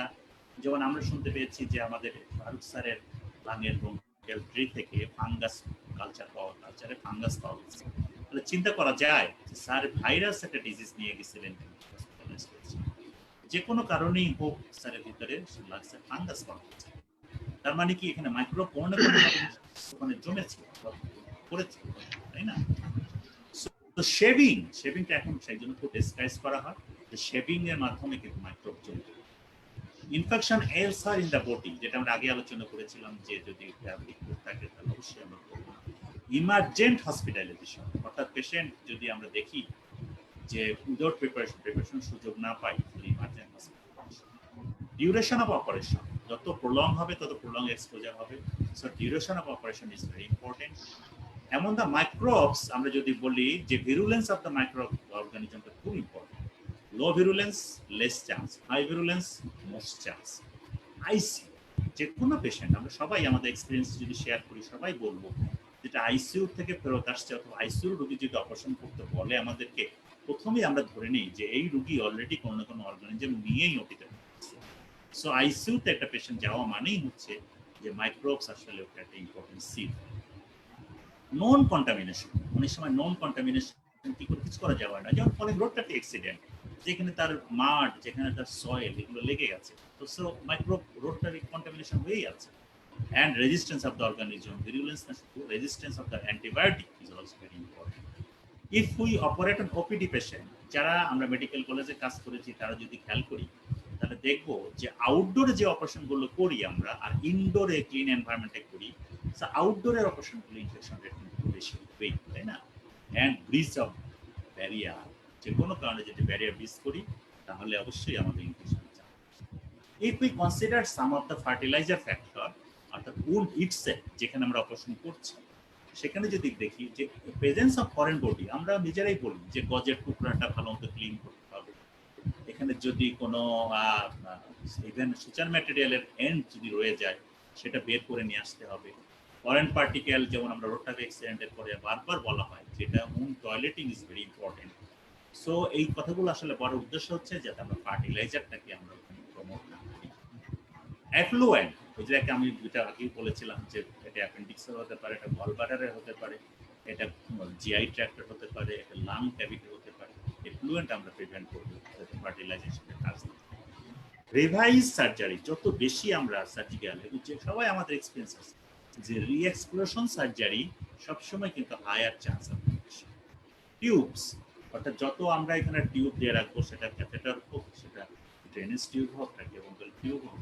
Ischaemia অর্থাৎ কোনো কারণে যদি যে টিস্যুটা আমরা রিপেয়ার করছি, এই জন্য বলা হয় যে অনেক সময় দেখা যায় অনেকে টু টাইট ক্লোজার করে, মানে আসলে স্ট্র্যাঙ্গুলেশন অফ দ্য টিস্যু করে। স্ট্র্যাঙ্গুলেশন অফ টিস্যু করলে কি হবে? টিস্যুটি ইস্কেমিক হবে। So ischemic tissue itself is a source of infection, act of the fertilizer. Loose body, অনেক সময় দেখা যায় যে বাইরের ফরেন বডি না, কিন্তু কি হয় আমরা যদি খুব জিগজ্যাগ অপারেশন করি তাহলে excess fat droplet, muscle and অথবা অন্য কোনো টিস্যু যদি পড়ে যায় তাহলে সেইগুলো লুজ বডির সাথে কাজ করে। হায়াট্রোজেনিক ফরেন বডি, এটা আমরা জানি গজ, মপ, এগুলো যদি রেখে আসি আমরা, হায়াট্রোজেনিক ইনস্ট্রুমেন্টে রেখে আসার হিস্ট্রি আছে। If the incision is not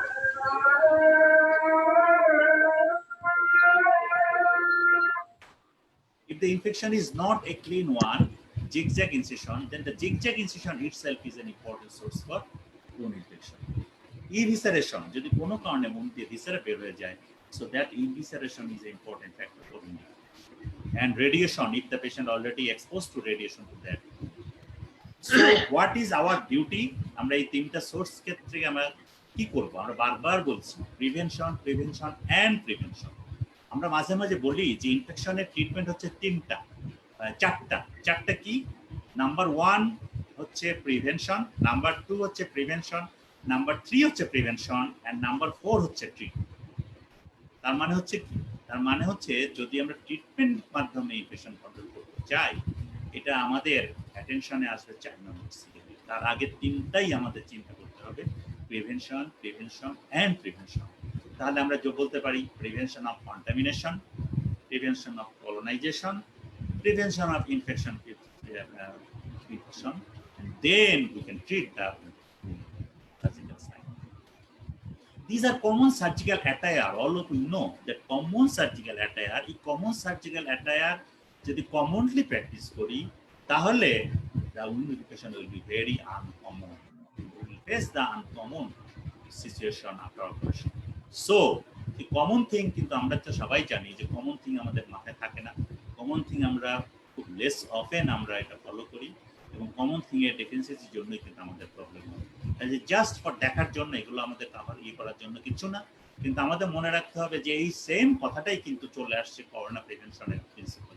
এবং দেখা গেছে কি যে আমরা একটা জিনিস বলি যে আমরা আসলে তো সারাক্ষণই আমরা সার্জারি স্টুডেন্টদের প্রথম দিনই কিন্তু ক্লাসে এই কথাটা বলি, থার্ড ইয়ার এবং ফিফথ ইয়ারে এবং ইন্টার্নির সময় এবং পোস্ট গ্রাজুয়েট ট্রেনিং এর সময়, ইভেন পোস্ট গ্রাজুয়েট করে যখন আমাদের কাছে আসে তখন আমরা একটা কথাই বলি। এই কথা বলতে বলতে বলতে বলতে যেই অবস্থা হয়েছে যে যারা সার্জিক্যালি যত ভালো এক্সপোজার, আমরা দেখতে পাই যে তারাই এখন এই করোনা ট্রিটমেন্টে এই যে নিজেদেরকে যে পার্সোনাল প্রোটেক্টিভ ইকুইপমেন্টের যে ব্যাপারগুলো, এগুলো তাদের কাছে অনেক বেশি অভ্যস্ত, অনেক বেশি ইউজ টু, এবং অনেক বেশি সায়েন্টিফিক তারা জানে, তাই না? মাস্কে কোথায় হাত দিতে হবে, কতটুকু কিভাবে লাগাতে হবে, গ্লাভস কি করে পরতে হবে, সেটা যেমন আমাদের সার্জারি যারা সবাই জানে, সেরকম ডিগ্লোভিং উইদাউট কন্টামিনেশন সেটা খুব ভালো করে জানেন। গাউনিং তো জানে, ডিগাউনিংটাও জানে। সো এই যে জিনিসগুলো এটা আমরা দেখেছি, যার যত ভালো সার্জারি এক্সপোজার, সে আসলে এই যে করোনা পেশেন্ট ম্যানেজ করতে যে তত ভালোভাবে আসলে এটা করতে পারছে। এবং আরেকটা কথা আমি খুব যোগ করে বলি, অনেকে এটাকে সেপারেট হিসাবে দেখতে পারে, কিন্তু আমি এটাকে খুব সেপারেট হিসাবে দেখি না। Maintaining A surgical safety checklist is very very very important to prevent infection, contamination.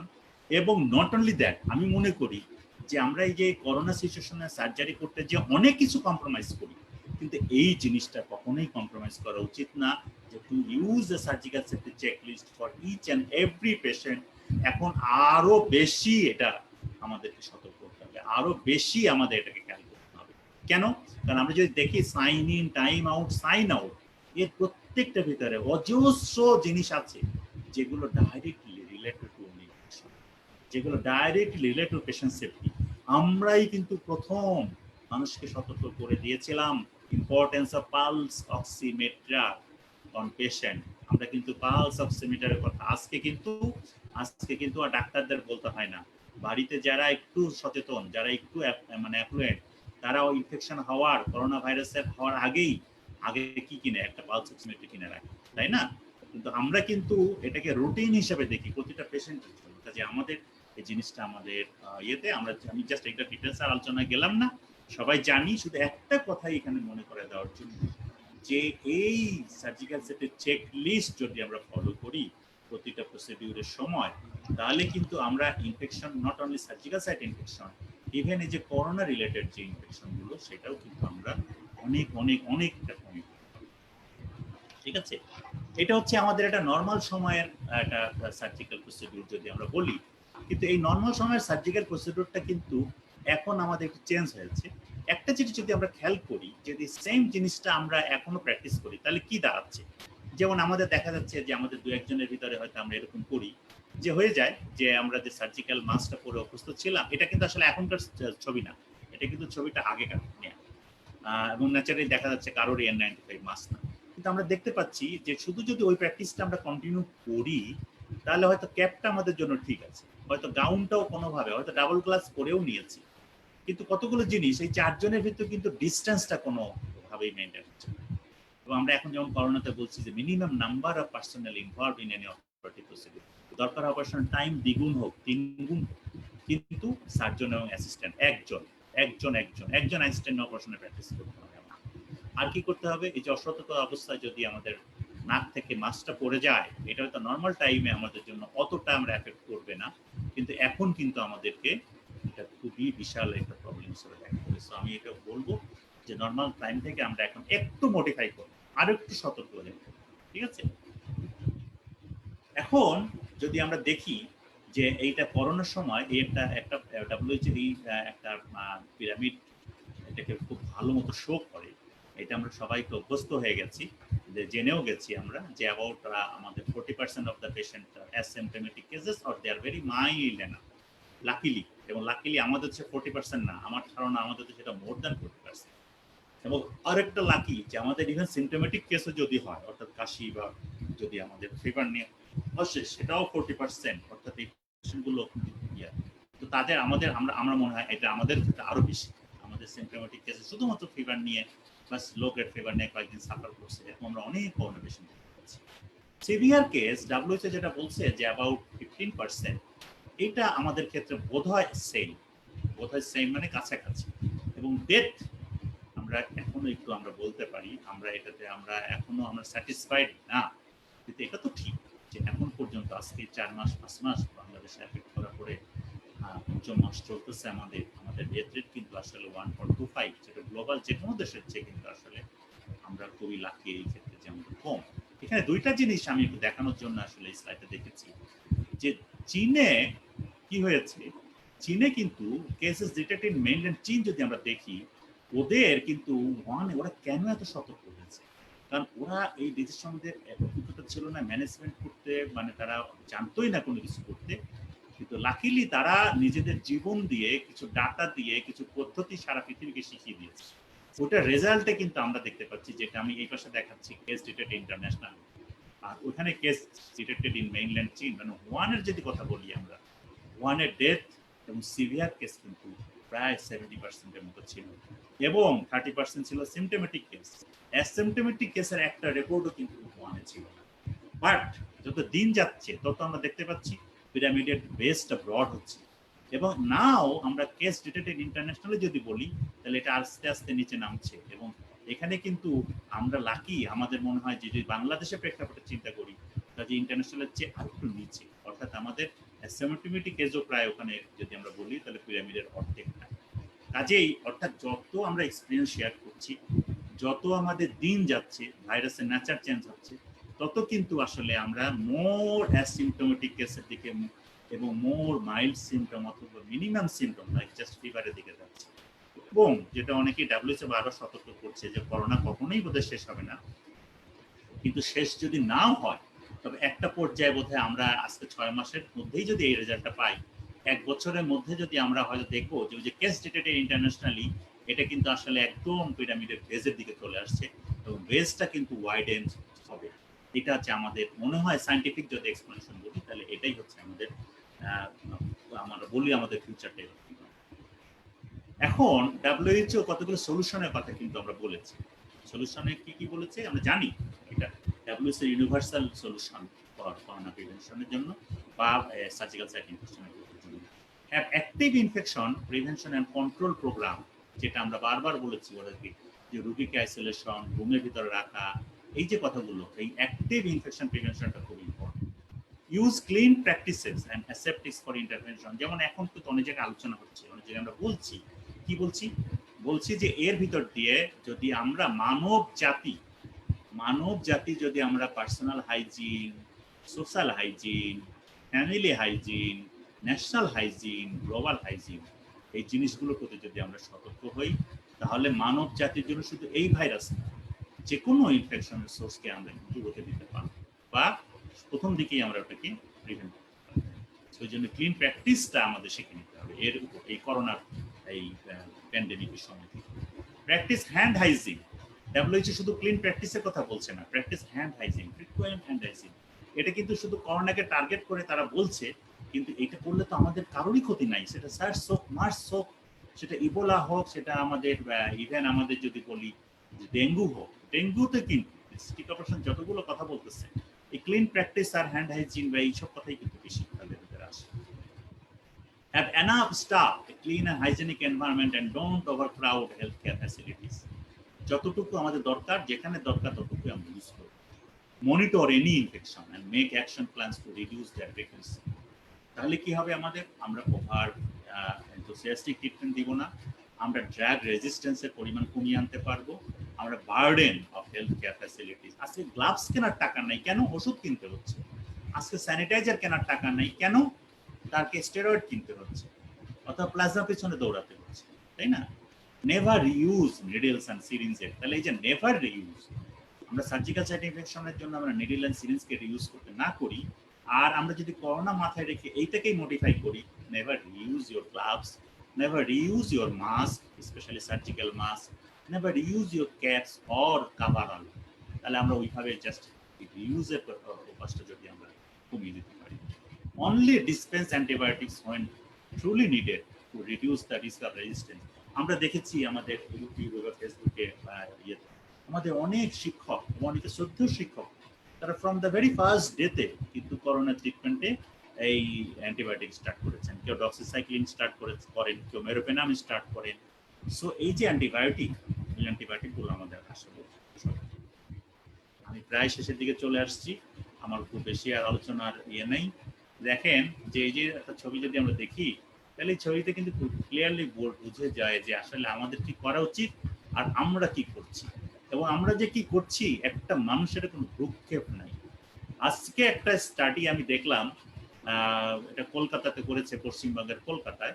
সেই স্টাডিতে বলেছে যে তারা একটা জায়গা থেকে, মানে একটা এরিয়া থেকে আর একটা এরিয়া পর্যন্ত র্যান্ডম একটা স্যাম্পলিং করেছে, যে স্ট্রিটের পিপলরা কি পরিমাণ তারা এই যে এই জিনিসগুলো মাস্ক ইউজ করাটা, অবাক হলাম দেখে যে অনলি 14.07 14.07 এরা আসলে এই কমপ্লিটলি সায়েন্টিফিক্যালি মাস্ক করেছে। আর 40% মানুষ কি করেছে, মাস্কটা থুতনির নিচে। তার মানে হচ্ছে মাস্ক আছে কিন্তু ইনএফেক্টিভ। অনেকে এবং কানে মাস্ক ঝোলায় রাখছে, দু একজন মাথায় নাকি মাস্ক, রোদ্রের দিন অতএব মাস্কটা মাথায় দিয়ে সে রোদ্র থেকে মুক্তি পাচ্ছে। মানে কি অদ্ভুত মানে ব্যাপার। এবং এটা তো আসলে আমাদের ক্ষেত্রে যদি আমরা স্টাডি করি এই জিনিসটা বের হয়ে আসবে। তো এই হচ্ছে আমাদের মোটামুটি আমরা আমাদের স্লাইড। আমি খুব বোধহয় সময় নিয়ে ফেলেছি, অনেকগুলো মানে আসছে এখানে। সো আর আমি বেশি আলোচনায় যাচ্ছি না, সময় প্রায় আমার মনে হয় যে 50 মিনিটের মতো বলা হয়ে গেছে। তো এটার ক্ষেত্রে আমি আর নতুন কিছু যোগ করতে যাচ্ছি না। এখন আমি বোধহয় যদি কারো কোশ্চেন থাকে কোশ্চেন এন্ড আনসারে চলে যেতে পারি, অথবা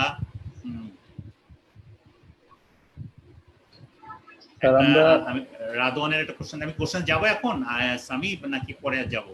স্যার আমরা কোশ্চেন আনসার সেশনটা একটু পরে করি, আমরা এখন হ্যাঁ প্যানেলে ডিসকাশন। তো ধন্যবাদ শ্রদ্ধেয় শিক্ষক প্রফেসর ABM জামাল স্যার, আপনি আসলে বলেছেন অনেক সময় বেশি নিয়েছেন, আসলে মোটেও বেশি সময় নেননি স্যার। খুব কনসাইজ এবং প্রিসাইজ এবং সবার জন্য বোঝার উপযোগী, both undergraduate post graduate students উপযোগী করে একটি অত্যন্ত সুন্দর প্রেজেন্টেশন আমরা দেখতে পেলাম। তো আমাদের মধ্যে আমাদের এখানে আমাদের বিজ্ঞ শিক্ষক এবং অধ্যাপকরা প্যানেলে আছেন। তো প্রথমে আমি বিনীত অনুরোধ জানাচ্ছি আমাদের অত্যন্ত শ্রদ্ধেয় শিক্ষক অধ্যাপক AMSN শারফুজ্জামান স্যার, যিনি রুবেল স্যার নামে আসলে অনেক পরিচিত। স্যার পপুলার মেডিকেল কলেজে কর্মরত আছেন অধ্যাপক হিসেবে এবং এর আগে বিভিন্ন পাবলিক মেডিকেল কলেজে স্যার অধ্যাপনা করেছেন। তো স্যারকে এখন জানাচ্ছি, বিনীত অনুরোধ জানাচ্ছি তার এই ব্যাপারে এক্সপার্ট ওপিনিয়ন দেওয়ার জন্য। ধন্যবাদ স্যার। আসসালামু আলাইকুম। প্রথমে সবাইকে ধন্যবাদ। আমার বন্ধু ফিরোজ আছে, ফিরোজকে ধন্যবাদ, আর যারা আছে সবাইকে ধন্যবাদ এরকম একটা অনুষ্ঠান অর্গানাইজ করার জন্য। জামালকে ধন্যবাদ, জামাল খুব সুন্দর একটা প্রেজেন্টেশন দিছে। যদিও এই আমরা যারা সার্জারি প্র্যাকটিস করি বা আমরা যারা সার্জন বা আমরা যারা সার্জারি এর ছাত্র, আমাদের এইটা কিন্তু আমাদের একটা বেসিক জিনিস, টু কন্ট্রোল ইনফেকশন। আমরা বলতাম যে সার্জারি ডেভেলপ করতে শুরু করলো কখন, যখন থেকে আমরা পেইন কন্ট্রোল শিখলাম এবং যখন থেকে আমরা ইনফেকশন জিনিসটা বুঝলাম, তখন থেকেই আমরা সার্জারি ডেভেলপ করতে শুরু করলাম। অ্যানাস্থেটিস্টিয়া যখন রুগী অজ্ঞান করতে পারলো এবং পরে আবার জ্ঞান ফিরিয়ে দিতে পারলো, আমাদেরকে টাইম দিল টু ডু সার্জারি, তখন থেকে লোকজন সার্জারির দিকে আসতে শুরু করলো এবং আমরা করতে পারলাম। ইনফেকশনটার ব্যাপারটা আসলে পুরোপুরি পারলাম না। আমরা ইনফেকশন বুঝলাম, আমরা ইনফেকশন কন্ট্রোল করতে শিখলাম, কেমনে হয় জানলাম, কিন্তু আমরা আজও পুরোপুরি ইনফেকশনটা কন্ট্রোল করতে পারি নাই অ্যাজ দ্যাট অফ পেইন যেরকম পারছি সেরকম পারি নাই। তার মানে ইনফেকশন কন্ট্রোল করার এন্ডিভার এটা চলতেছে অন্তত ধরেন সেই লুই পাস্চুরের সময় থেকেই চলতেছে, আজকেও চলতেছে এবং আমার মনে হয় আরো বহুদিন চলবে। সেজন্য আমরা যারা সার্জারির ছাত্র আছে, আমরা সবাই ছাত্র, আসলে আমাদের সবারই ইনফেকশন কন্ট্রোল সম্পর্কে ভালো জিনিস জানতে হবে। যেটা জামাল বলছে সেটা ঠিক আছে। কোভিড এর ক্ষেত্রে আমি একটা সুন্দর কথা বলি, অন্য সময় আমাদের কাজ হয় আমরা যাতে রুগীকে কন্টামিনেট না করি। রোগীর যদি নিজের ইনফেকশন থাকে সেগুলো সম্পর্কে ব্যবস্থা নেই, ইনফেকশন হইলে কি করব সেগুলো জানি, তা আমরা যাতে রুগীকে ইনফেক্ট না করি। আর কোভিডের বেলা আমাদের খেয়াল রাখতে হয় রুগী যাতে আমাদের ইনফেক্ট না করে। প্রসেসটা অলমোস্ট সেম। এই যে আমি রুগীকে আমার থেকে ইনফেকশন না দিই, আমি বলতে আমার এনভায়রনমেন্ট, আমার অ্যাসোসিয়েটস, আমার অ্যাসিস্ট্যান্ট সব ঠিক। কোভিডের বেলা অন্য জিনিস, একটু উল্টা জিনিস, যে রুগী যেন আমাকে ইনফেক্ট না করে। এই দুইটা কথা, প্রসিডিউর অলমোস্ট সেম। সেই সব প্রসিডিউর আমরা দুঃখ হলে আমি ওই যে জামাল একটা ছবি দেখেছি ঢাকা মেডিকেল কলেজের ওটির, এটা যদিও বলছে অনেক পুরনো, ওইখানে দেখলাম 4 জন সার্জন কাজ করতে, সার্জন অ্যান্ড অ্যাসোসিয়েট। তার ভিতরে একজনের মূল সার্জন মনে হইলো তার নাক ঢাকা আছে আর বাকি 3 জনের নাকের নিচে মাস্ক পরা আছে। এটা আমরা যে কেন এটা পারতেছি না, আমি এটা আসলে একদমই আমার কাছে খুবই অদ্ভুত লাগে যে আমি বিভিন্ন জায়গায় বিভিন্ন এখনো ছবি দেখি এইটা simple, this a very simple task. নাকের নিচে মাস্ক পরে অপারেশন করা, এটা এখনো অনেকেই কি কারণে যে করে। আমি জিজ্ঞেস করছি দু একজনকে, আমি বলি, ভাই আপনি নাকের নিচে কেন রাখেন? কয় আমার শ্বাস নিতে কষ্ট হয়। তখন আমার মনে মনে আমি বলে তো আরে শালা তোরে তাহলে সার্জন হইতে বলছে কে? সেটা হইতো মূল কথা। তো যাই হোক, আমার কথা হলো আমাদের আমাদের রেসপন্সিবিলিটি আসলে অনেক বেশি। কেন বলছি, আমরা কিন্তু সব জানি, আমরা কিন্তু সব জানি how to prevent infection, how to control infection, how to deal with infection, আমরা সব জানি। আমরা যারা সার্জারির ছাত্র, ওই জামাল যেটা বলছে যে আমরা 5th ইয়ার থেকে বলতে শুরু করি, ইন্টার্নশিপের সময় বলি, সারা জীবন বলি বলি বলি বলি বলি, কিন্তু আমরা কেউ কাজ করি। এই যে হ্যান্ড ওয়াশিং এর কথা ডাব্লিউএসও কিন্তু আজকে বলে নেই। ডাব্লিউএসও হ্যান্ড ওয়াশিং এ, শুধু সিম্পলি হ্যান্ড ওয়াশিং এ নসোকোমিয়াল ইনফেকশন অলমোস্ট 90% কমায় দেওয়া যায় শুধু হাত ধুলে। রুগীর দেখার মাঝখানে হ্যান্ড স্ক্রাব ইউজই করে দেবেন, ইভেন পরীক্ষার সময়, ইভেন FCBS পার্ট 2 পরীক্ষার সময় আমি একবার প্ল্যান করলাম যে সিস্টারে বললাম যে আপনি ওইটা দাঁড়ায় থাকবেন, যখন দেখবেন যে ও হাত দাঁড়ায় একটু সামনে যাবেন। এরপরও যদি কেউ এই দুইটা রুগীর মাঝখানে এক্সামিন করার মাঝখানে হ্যান্ড স্ক্রাব ইউজ না করে, তাহলে আমি ওরে 0 দেবো, এরকম একটা কথা বলে রাখলাম।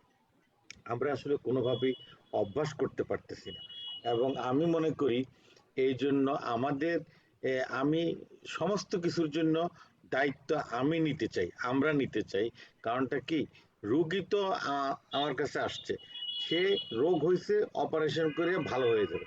এই রুগীটাকে ইনফেকশন ছাড়া বাড়ি পাঠানো কিভাবে করতে হয় কিন্তু আমি জানি, এটি আমি পড়ি, এটি আমি করি, এটি আমার কাজ, এটি আমার প্রফেশন, কিন্তু আমরা করার সময় এই জিনিসগুলো ঠিকঠাক মতো করি না। আপনারা যারা এই সেশনটা শুনছেন, মূল কথা আপনারা সবাই জানেন। আপনাদের শুধু আমি একটা কথাই বলবো যে প্লিজ এই জিনিসগুলো প্র্যাকটিস করেন। প্র্যাকটিস করেন মানে কি, এই জিনিসগুলোকে অভ্যাস বানায় ফেলেন। মাস্ক নাকের নিচে পরা এটা অভ্যাস করেন না। ওটিতে ঢোকার আগে অবশ্যই ড্রেস চেঞ্জ করেন, যার যা মনে করলো সে সেই ড্রেস পরে আসতে ঢুকে না। ওটির আমরা বলি এটিকেট, ফিরোজ কাদের আরো 12 বলতে পারবে, বহু বছর ধরে ওই টিকেট নিয়ে বক্তৃতা দিচ্ছে। তো যাই হোক, এই ওটি এটিকেট আপনারা শুধু যদি মেনটেন করেন, বাকি কাজগুলা কিন্তু অনেক সহজ। কাজেই ইনফেকশন কন্ট্রোলের কাজ আমাদের জন্য সবাই আমরা জানি, সবাই আমরা করি, আমরা যেন সবাই প্র্যাকটিস করি। আমি সবাইকে এই রিকোয়েস্ট করব। আর করোনার সময় এর উল্টা প্র্যাকটিসটা যেন আমরা ঠিক মতো করি। যে কথা জামাল বলছে, আমি বহু জায়গায় বহু ট্রেনিং সেশনে ছিলাম, এই মেডিসিনের লোকজন ট্রেনিং দিতেছে কেমনে ডনিং ডফিং করবে, আমার হয় হাসি পায়, নয় কান্না পায়, না আমি চুপচাপ ঝিম মেরে বসে থাকি। মধ্যে মধ্যে রাগ হয়ে কই, আরে মিয়া এই যে আঙ্গুলের ফাঁকে ফাঁকে ডলতে হয়, কয়বার ডলতে হয় কত? তা তো ওরা স্যার এটা তো দেখছি 8টা স্টেপ জানছি, এই ঘষা কয়টা দিতে হয় এ তো জানি না। আমি বললাম সেজন্যই এই কাজ তোমাদের করা দরকার নেই, এই কাজ সার্জনরা জন্ম থেকে করতেছে, তাদেরই বরং এই ডনিং অ্যান্ড ডফিং শেখা উচিত। এবং জামাল যেটা বলছে এটা একদম ঠিক কথা বলছে, সার্জারির যারা কোভিড এর ডিউটি করছে তারা ইনফেক্টেড কম হয়েছে দেন দ্যাট অফ দ্য মেডিসিন। আর গাইনির কথা আমি কোনো কিছু বলতেই চাই না, এটা তোমরা ভালো করে জানো। ওনারা শারীরে দিক পেঁচায়, ওই দিক পেঁচায়, ওই এর গুছিয়ে মুছিয়ে কি করে আল্লাহ জানে। এবং এটা শুধু এক জায়গায় না, I am sorry to say, আমি বেশি বিদেশে গাইনিওটির এক্সপিরিয়েন্স আমার নাই, দেশের আমার বহু জায়গার গাইনিওটির এক্সপিরিয়েন্স আছে। ওরা কোনো ডিসিপ্লিন, কোনো এটিকেট, কোনো সার্জারি, কোনো ইনফেকশন কন্ট্রোল এ কিছু বোঝেই না। ওরা বোঝে যে একটা বাচ্চা কেমনে বাইরে বাইর করতে হবে, ইউট্রাস কেমনে কাইটে ফেলতে হবে, এই দুইটা ছাড়া আর কিছু বোঝে না। ওদের কথা বাদ। আমি সার্জন যারা আছো, আমি সবাইকে রিকোয়েস্ট করব, প্লিজ তোমরা যেটা জানো সেইটা অ্যাপ্লাই করো, for the interest of the patient, for the interest of you, for the interest of the nation and for the global interest. তোমরা তোমাদের এই নলেজ, ইনফেকশন কন্ট্রোলের নলেজগুলা সবাই যেন প্রফেশনালিস্টের মতো প্র্যাকটিস করো। Thank you. অনেকক্ষণ লম্বা বললাম সেদিন। ধন্যবাদ শ্রদ্ধেয় রুবেল স্যার, আপনার অত্যন্ত চমৎকার এবং প্রাণবন্ত দিক নির্দেশনার জন্য। দর্শক কিন্তু আমাদের মধ্যে প্যানেল মেম্বার হিসেবে আছেন সুদূর বরিশাল থেকে আজকে যোগ দিয়েছেন আমাদের শ্রদ্ধেয় শিক্ষক, শেরেবাংলা মেডিকেল কলেজ বরিশালের সার্জারি বিভাগের বিভাগীয় প্রধান অধ্যাপক ডক্টর জহুরুল হক মানিক স্যার। তো স্যারকে এবার আমি বিনীত অনুরোধ জানাচ্ছি আজকের এই সেশনের উপরে কিছু এক্সপার্ট ওপিনিয়ন দেওয়ার জন্য। আসসালামু আলাইকুম সুপ্রিয় দর্শক শ্রোতা, আমি ডাক্তার জহুরুল হক, অধ্যাপনা করছি বরিশাল মেডিকেল কলেজে। যাদের আহ্বানে আমি আজকে কিছু কথা বলার সুযোগ পেলাম সে হলো ডাক্তার সামিয়াল হাসান, যে আমাদের সকল শিক্ষকদেরই প্রিয় ছাত্র, এখন সে সকল ছাত্রদেরই প্রিয় শিক্ষক। আর সরফুজ আর যে আছে Zia physicians group, that is Facebook group, এবং যাদের সহায়তায় আমি কথা বলার সুযোগ পেয়েছি তা হলো দিয়া হেলথ কেয়ার ফার্মাসিউটিক্যালস। সকলকে ধন্যবাদ এবং আমার কৃতজ্ঞতা। আজকে প্যানেলিস্ট হিসাবে শ্রদ্ধা আমাদের রুবেল স্যার, সাফুজ্জামান রুবেল স্যার আছেন, আর সবচেয়ে বেশি খুশি হলে যে ফিরোজ কাদের স্যার আছেন। দুজনই আমার খুব প্রিয় শিক্ষক এবং স্যারের সঙ্গে আমি অনেকদিন কাজ করেছি। এছাড়া ডাক্তার আরিফ আছেন, is a very good academician, এবং সে আমি বোধহয় এখন সে focal person in prevention control, infection prevention control in Cox's Bazar medical colleges. স্বামীকে অনেক ধন্যবাদ যে এরকম একটু চমৎকার আয়োজন করার জন্য। আর জামাল সম্পর্কে আমি কি বলবো, জামাল তো আসলে অনেক আগেই বলে ফেলেছে যে জামাল আসলে আমার শুধু সহযোগী নয়, সহচরও বটে। কারণ জামালের সঙ্গে আমার জানি কেমন কোথায় একটা বাধা আছে জীবনটা, শুরু থেকে সেই একইভাবে চলছি এবং সেটা সমান্তরাল চলছি। ও থাকে ঢাকাতে, আমি বরিশালে, এই সমস্যা। আজকে 4-5 মাস ধরে আসলে আমরা শুধু সমস্ত লেখাপড়া এবং সেমিনার সিম্পোজিয়ামে শুধু করোনা করোনা আর করোনাই। সুতরাং আমার মনে হয় যে আমরা ফেড আপ হয়ে যাচ্ছিলাম যে আসলে করোনা নিয়ে শুধু কি রোগ, একটা রোগই আছে পৃথিবীতে, শুধু করোনা। যাই হোক, একটু ব্যতিক্রমী প্রেজেন্টেশন নিয়ে জামাল আসলেন, যার ভিতরে করোনারও ছাপ আছে, একটু মনে হয় যে করোনা থেকে একটু মুক্তি পাওয়ার সুযোগও আছে। সেটা সার্জিক, that is the infection control in surgery at this pandemic, corona pandemic. As a surgeon, infection এবং সার্জন, এটা আমরা সবাই জানি। এটা আসলে যেন আমরা আমাদের জীবনের সবচেয়ে বড় সমস্যা হলো যেন infection, that is the surgical infection. আর এই সার্জিক্যাল ইনফেকশন, এটা নিয়ে স্যার যেটা রুবেল স্যার বলতেছিলেন যে জীবনের শুরু থেকে সেই সার্জিক্যাল ইনফেকশন চলতেছে, আবার শেষ দিন পর্যন্ত সার্জিক্যাল ইনফেকশনই চলবে। তারপরেও আমরা সার্জিক্যাল ইনফেকশন কন্ট্রোল করতে পারবো কিনা জানি না। হয়তো দেখা যাবে এরকম করোনার মতো এক আগন্তুক এসে দাঁড়াবে, আমরা আবার বিপাকে পড়ে যাব আমাদের জীবন নিয়ে। সুতরাং surgical side infection is very interesting, কারণ surgery that can cause infection, আবার that surgery may be the that is the control, that may control the source of infection also. That is the surgical infection. আমরা surgery করে আবার যেমন মানুষ infected হয়, ঠিক তেমনি এমন ইনফেকশন আছে যেটা সার্জারি ছাড়া ওটা কোনোভাবেই কন্ট্রোল করা যাবে না। That is called the source control, surgical source control. এটা কিন্তু very important. Surgical source control is the main, that is the cornerstone to stop the disease progression, that is the infection progression, and that may lead to ultimately that is the septicemia, septic shock, and MODS. সুতরাং এই সার্জারিটাকে আসলে আমরা যেমন আমরা নিচ্ছি সবসময় যে না, আর করোনা প্যান্ডেমিকে এই আমরা যে রুটিন সার্জারি গুলো করছি না, তার কিন্তু এটা একটা আমার মনে হয় এটা একটা কারণ তার পিছনে। আমাদের এমনিতেই আমরা সবাই খুব দুশ্চিন্তাগ্রস্ত, মৃত্যু ভয়ে সবাই আতঙ্কিত, ঠিক সার্জারি করেও আমাদের আর এই লোডটা বাড়াতে চাচ্ছি না। আমরা সবসময় ইমার্জেন্সি সার্জারি করা সারা পৃথিবীব্যাপী সেটা করতে বলা হচ্ছে এবং সেটাই করতেছি, কিন্তু এই ইমার্জেন্সি সার্জারি করেও মনে হয় যে মাঝে মাঝে আমরা একটা ডিলেমায় থাকি যে ঠিক আছে, যেমন একটা এমার্জেন্সি সার্জারি আমরা করলাম যে perforation of the peptic ulcer of some other causes, দেখা যাবে যে সেই রোগীটার জ্বর হয়ে যদি যায় 3 দিন পরে বা 2 দিন পরে, তখনই কিন্তু আমরা একটু দুশ্চিন্তাগ্রস্ত হই। তাহলে কি আসলে কি এই জ্বরটা কি করোনার জন্য হলো, না এই জ্বরটাই আবার আমাদের সেই সার্জারির কারণে সার্জিক্যাল সাইড ইনফেকশন জন্য হলো? সুতরাং এটা একটা কিন্তু কারণ যে আমরা এই সার্জিক্যাল সাইড ইনফেকশন নিয়ে এই যে একটা ডিলেমা থাকা বা এই দুশ্চিন্তাগ্রস্ত থাকা। সুতরাং সেই জন্য এখন রুবেল স্যার বছরে ভাই মানে সার্জারির কাছেও যেও না, সার্জারি থেকে বিরত থাকো, রুগীর কাছেও যেও না, রুগী থেকে বিরত থাকো, সেটা করাই এখন বেটার। কারণ এই সময় এই জীবন নিয়ে বেঁচে থাকাই সবচেয়ে বড় মনে হয় অর্জন।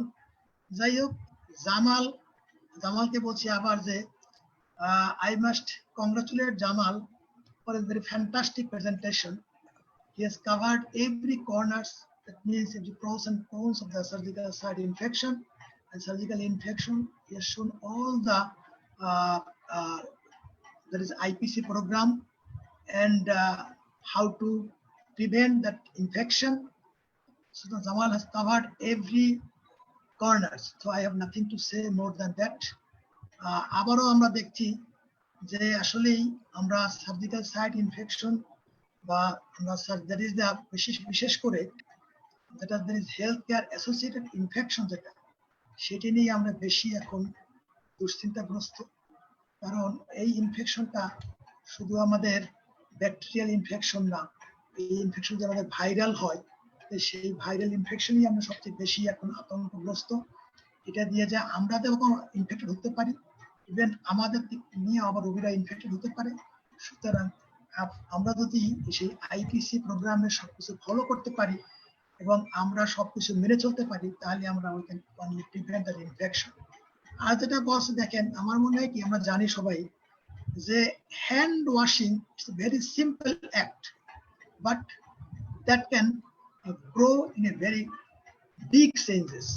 এটা কিন্তু WHO বলছে it's a very simple act, but that can grow in a very big changes. কিন্তু যেটা করতে হবে সেটা হলে আমাদের অ্যাকাউন্টেবিলিটি থাকতে হবে। আর রুবেল স্যার যেটা বললো, যেটা বিহেভিয়ারাল চেঞ্জ ভেরি ইম্পর্টেন্ট। আমরা যেমন ওই যে আমরা জানি যে অস্ট্রেলিয়ান যে গাইনোকোলজিস্ট, সেই 8বিংশ শতাব্দীতে তারা বলছে, 19বিংশ শতাব্দীতে, যে only hand washing can prevent the that is reduce the puerperal sepsis. That is the Isaac Semmelweis. সে কিন্তু সে কথা বলে গেছে অনেক 100-150 বছর আগেই বলে গেছে। সুতরাং হ্যান্ড ওয়াশিং এর যে ইম্পর্টেন্স, সেটা কিন্তু আজকের না, সেটা কিন্তু অনেক আগেরই সেই হ্যান্ড ওয়াশিং ইম্পর্টেন্স আছে। আমাদের যেটা কাজ করতে হবে যে আমাদের সেই অভ্যাসটা গড়ে তুলতে হবে, এবং অভ্যাসটা গড়ে যদি আমরা আইপিসি প্রোগ্রাম গুলো ফলো করতে পারি, তাহলে বোধহয় আমাদের আজকের জামালের যে বক্তব্য আর স্বামীর যে উদ্যোগ, সেটা একমাত্র সফল হবে। সুতরাং আমার মনে হয় যে no one should get sick by seeking the care at hospital. আর বোধহয় আর কিছু বলতে চাচ্ছি না আমি। Stay safe and stay blessed. Thank you all for sharing. আসসালামু আলাইকুম। Thank you. ধন্যবাদ শ্রদ্ধেয় শিক্ষক জহুরুল হক স্যার। স্যারের হাত ধরে বাংলাদেশের দক্ষিণাঞ্চলে অনেক তরুণ সার্জন গড়ে উঠেছেন, তাদের কেরিয়ার করেছেন। স্যারের মূল্যবান বক্তব্যের জন্য এবং দিক নির্দেশনামূলক বক্তব্যের জন্য স্যারকে আবারও আন্তরিক ধন্যবাদ জানাচ্ছি। স্যার তার ব্যস্ত সময়ের মধ্যে সময় বের করে আমাদের সাথে আজকে সময় দিয়েছেন।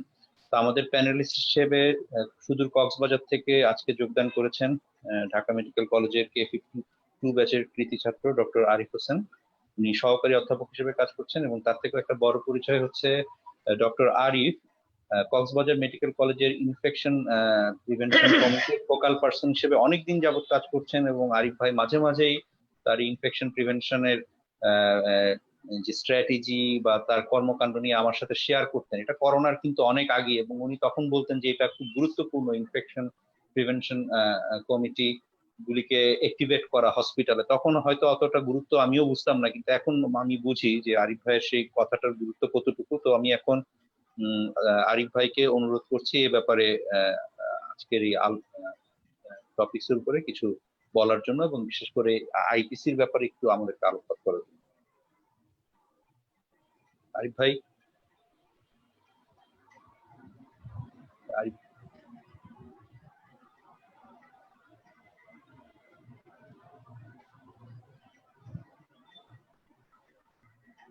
ভাই কি নাই? না সামি ভাই দেখতেছি না, দাঁড়ান। আপনি কোশ্চেন দিয়ে দেন।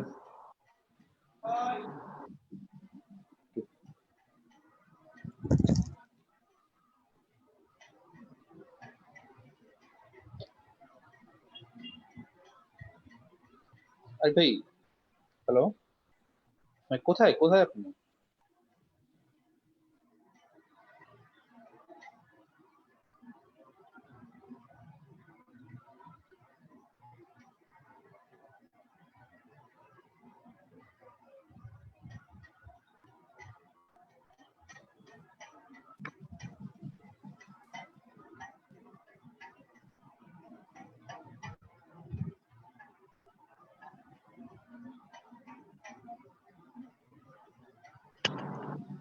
সামি ভাই কোশ্চেন আনসার সেশনটা চলুক না, উনি পরে বলবেন।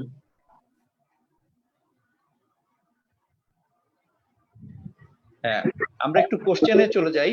কোশ্চেনের মধ্যে গোলাম মাহমুদ রায়হান কোশ্চেন করেছে যে আমরা ওন্ড ইরিগেশন ল্যাপারোটমিতে নর্মাল স্যালাইন দিয়ে করি, কিন্তু সেখানে একটা স্পিলেজ হওয়ার সম্ভাবনা থাকে, কন্টামিনেট হওয়ার সম্ভাবনা থাকে। তো সেক্ষেত্রে ইরিগেশনের বদলে এই করোনা প্যান্ডেমিকের সময় ওন্ড ইরিগেশনের বদলে অন্য কোনো মেজার নেওয়া যায় কিনা, যেমন নেগেটিভ সাবকিউটিনিয়াস ড্রেন প্লেসমেন্ট।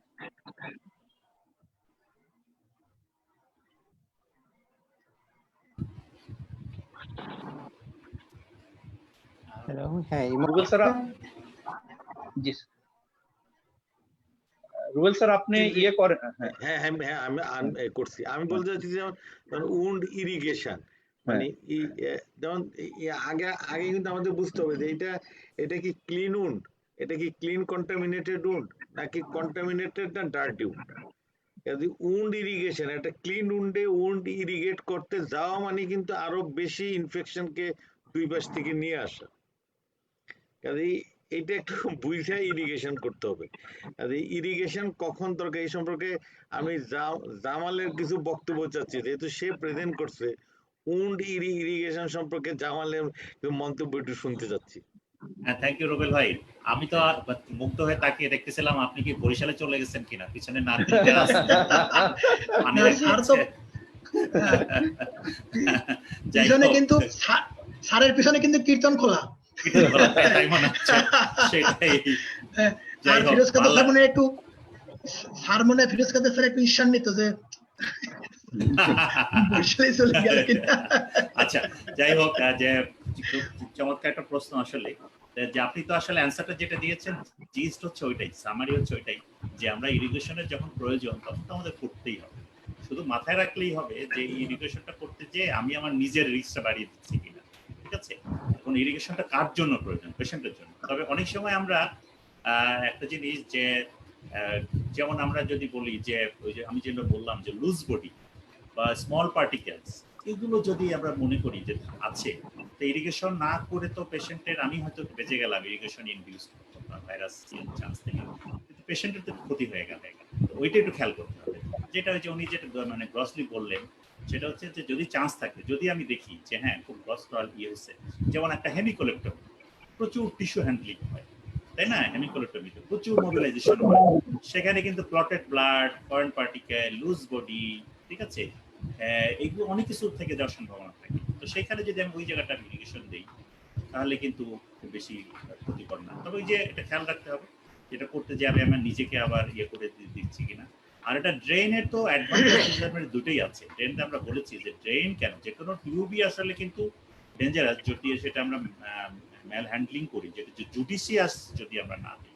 আমাদের যে কোনো জিনিস আমাদের সার্জারিতে কিন্তু আমরা বলি যে সার্জারিতে কিন্তু almost our role is like a জাজ, তাই না? এই জন্য কিন্তু সার্জারিতে প্রতিটা কথায় কথা কিন্তু আসছে যে সার্জন জাজমেন্ট মানে সার্জন কিন্তু প্রতি মুহূর্তে একটা জাজ, যেমন যখন সেটা হিয়ারিং শোনে এবং 10 দিন 1 মাস 2 মাস প্রতি মুহূর্তে কিন্তু সে আসলে বিচার করে, রায় হয়তো একটা দেয় কিন্তু বিচার কিন্তু করে প্রতি মুহূর্তে। তো সার্জারি যখন আমরা করি আমাদের কিন্তু সার্জারির ডিসিশন মেকিং প্রসেস থেকে শুরু করে একটা পেশেন্টের ডিসচার্জ এবং অনেক সময় ডিসচার্জেও পরবর্তীতে ফলো আপ পর্যন্ত আমাদের কিন্তু প্রতি মুহূর্তে গুড জাজমেন্টের একটা প্রশ্ন।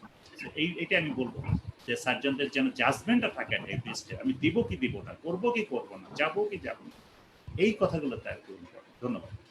ধন্যবাদ স্যার। আমাদের মাঝে আবার এসেছেন ডক্টর আরিফ হোসেন, সহকারী অধ্যাপক, কক্সবাজার মেডিকেল কলেজ, আমাদের আজকের অন্যতম প্যানেলিস্ট। আরিফ ভাই কক্সবাজার মেডিকেল কলেজে ইনফেকশন প্রিভেনশন কমিটির ফোকাল পার্সন হিসেবে কাজ করছেন। তো এখন আমি আরিফ ভাইকে অনুরোধ জানাচ্ছি আজকের ইয়ে সম্পর্কে কিছু বলার, আজকের প্রেজেন্টেশন এবং তার যদি বিশেষ করে ইনফেকশন প্রিভেনশন কমিটির কাজ যেটা উনি অনেকদিন জড়িত আছেন এটার ব্যাপারে একটু সংক্ষেপে কিছু বলার। ধন্যবাদ সামিয়াল হাসান ইমন, আমাকে এরকম একটা প্ল্যাটফর্মে বলার সুযোগ করে দেওয়ার জন্য, যেখানে আমার কয়েকজন শ্রদ্ধেয় স্যার আছেন। প্রফেসর এম জামাল স্যারের কাছ থেকে কিছুদিন আগেই বেসিক সার্জিক্যাল স্কিলের উপরে ট্রেনিং এখানে অর্গানাইজ করেছিলেন। স্যারের প্রতিটা স্টেপ আমি এখনো মনে করতে পারি। তো সেগুলোই হচ্ছে অ্যাকচুয়ালি আমাদের আইপিসির অনেকখানি কভার করে। আর এখানে হচ্ছেন আমার শ্রদ্ধেয় স্যার ফিরোজ কাদের স্যার, যার কাছেই আমি আসলে আমার সার্জিক্যাল ক্যারিয়ারের ট্রেনিং শুরু করেছিলাম। আমার সার্জিক্যাল স্কিলের বেশিরভাগই আসলে স্যারের কাছ থেকে শেখা, এবং একই সাথে বিসিপিএস এর যে সার্জিক্যাল স্কিল কোর্স আমি করেছি, সেখানেও স্যারের আসলে প্রতিটা শিক্ষা, প্রতিটা স্টেপ আমি এখনো মনে করতে পারি। তারপরে আছেন আমাদের শ্রদ্ধেয় রুবেল স্যার। স্যারের ব্যাপারে আমরা অনেক শুনেছি, কিন্তু স্যারের সাথে সরাসরি কাজ করার সুযোগ হয়নি। আর আছেন হচ্ছে এখানে আমাদের জহুরুল হক মানিক স্যার। তো শ্রদ্ধেয় স্যারদেরকে সালাম জানিয়ে আমি শুরু করছি। আর ইমন এমন একটা বিষয় আমাকে বলার সুযোগ দিয়েছে, আমার খুব পছন্দের একটা topic, infection prevention and control. এবং ইনফেকশন প্রিভেনশন এন্ড কন্ট্রোল আমরা প্রোগ্রামটা আমাদের শুরু করেছি কক্সবাজার মেডিকেল কলেজে 2 বছর আগে। তো যখন শুরু হচ্ছিল তখন আসলে একজন ফোকাল পার্সন চাওয়া হচ্ছিল, কিন্তু কেউ আগ্রহী হচ্ছিল না। কিন্তু যেহেতু এটা আমাদের সার্জারির সাথে খুব ক্লোজলি রিলেটেড, হ্যাঁ, তা আমি বিষয়টা পিক করলাম এবং কাজ করছি ওটা নিয়ে। কিন্তু সব ডাক্তার বা অন্যান্য হেলথ ওয়ার্কার লেভেলে যে আগ্রহটা, সেটা আসলে ওভাবে আসছিল না। কিন্তু যখন কোভিড সিচুয়েশন আসলো, হ্যাঁ, তখন আমার মনে হলো যে এটাই হচ্ছে সুযোগ, যে আগ্রহটা আমি অনেক চেষ্টা করেও আনতে পারছিলাম না, সেটা মনে হয় এখন সবার মধ্যে আসবে। এবং দেখা গেছে যে খুবই আনফরচুনেটলি আমরা দেখলাম যে খুব অল্প সময়ের মধ্যে আমাদের অনেক ডাক্তার, হেলথ ওয়ার্কার এফেক্টেড হচ্ছে। তো এটার কারণ আসলে আমার অভিজ্ঞতা আমি দেখেছি যে আর কিছুই না, যে infection prevention and control measures গুলার অনুপস্থিতি। আমাদের হসপিটাল, গভর্নমেন্ট হসপিটালে, প্রাইভেট হসপিটালে আমাদের ইনফেকশন কন্ট্রোলের ধারণাটাই অ্যাকচুয়ালি হয়নি। কিন্তু আমরা যারা সার্জন, তারা আমাদের ইনফেকশন কন্ট্রোল বিষয়টার সাথে আমরা পরিচিত।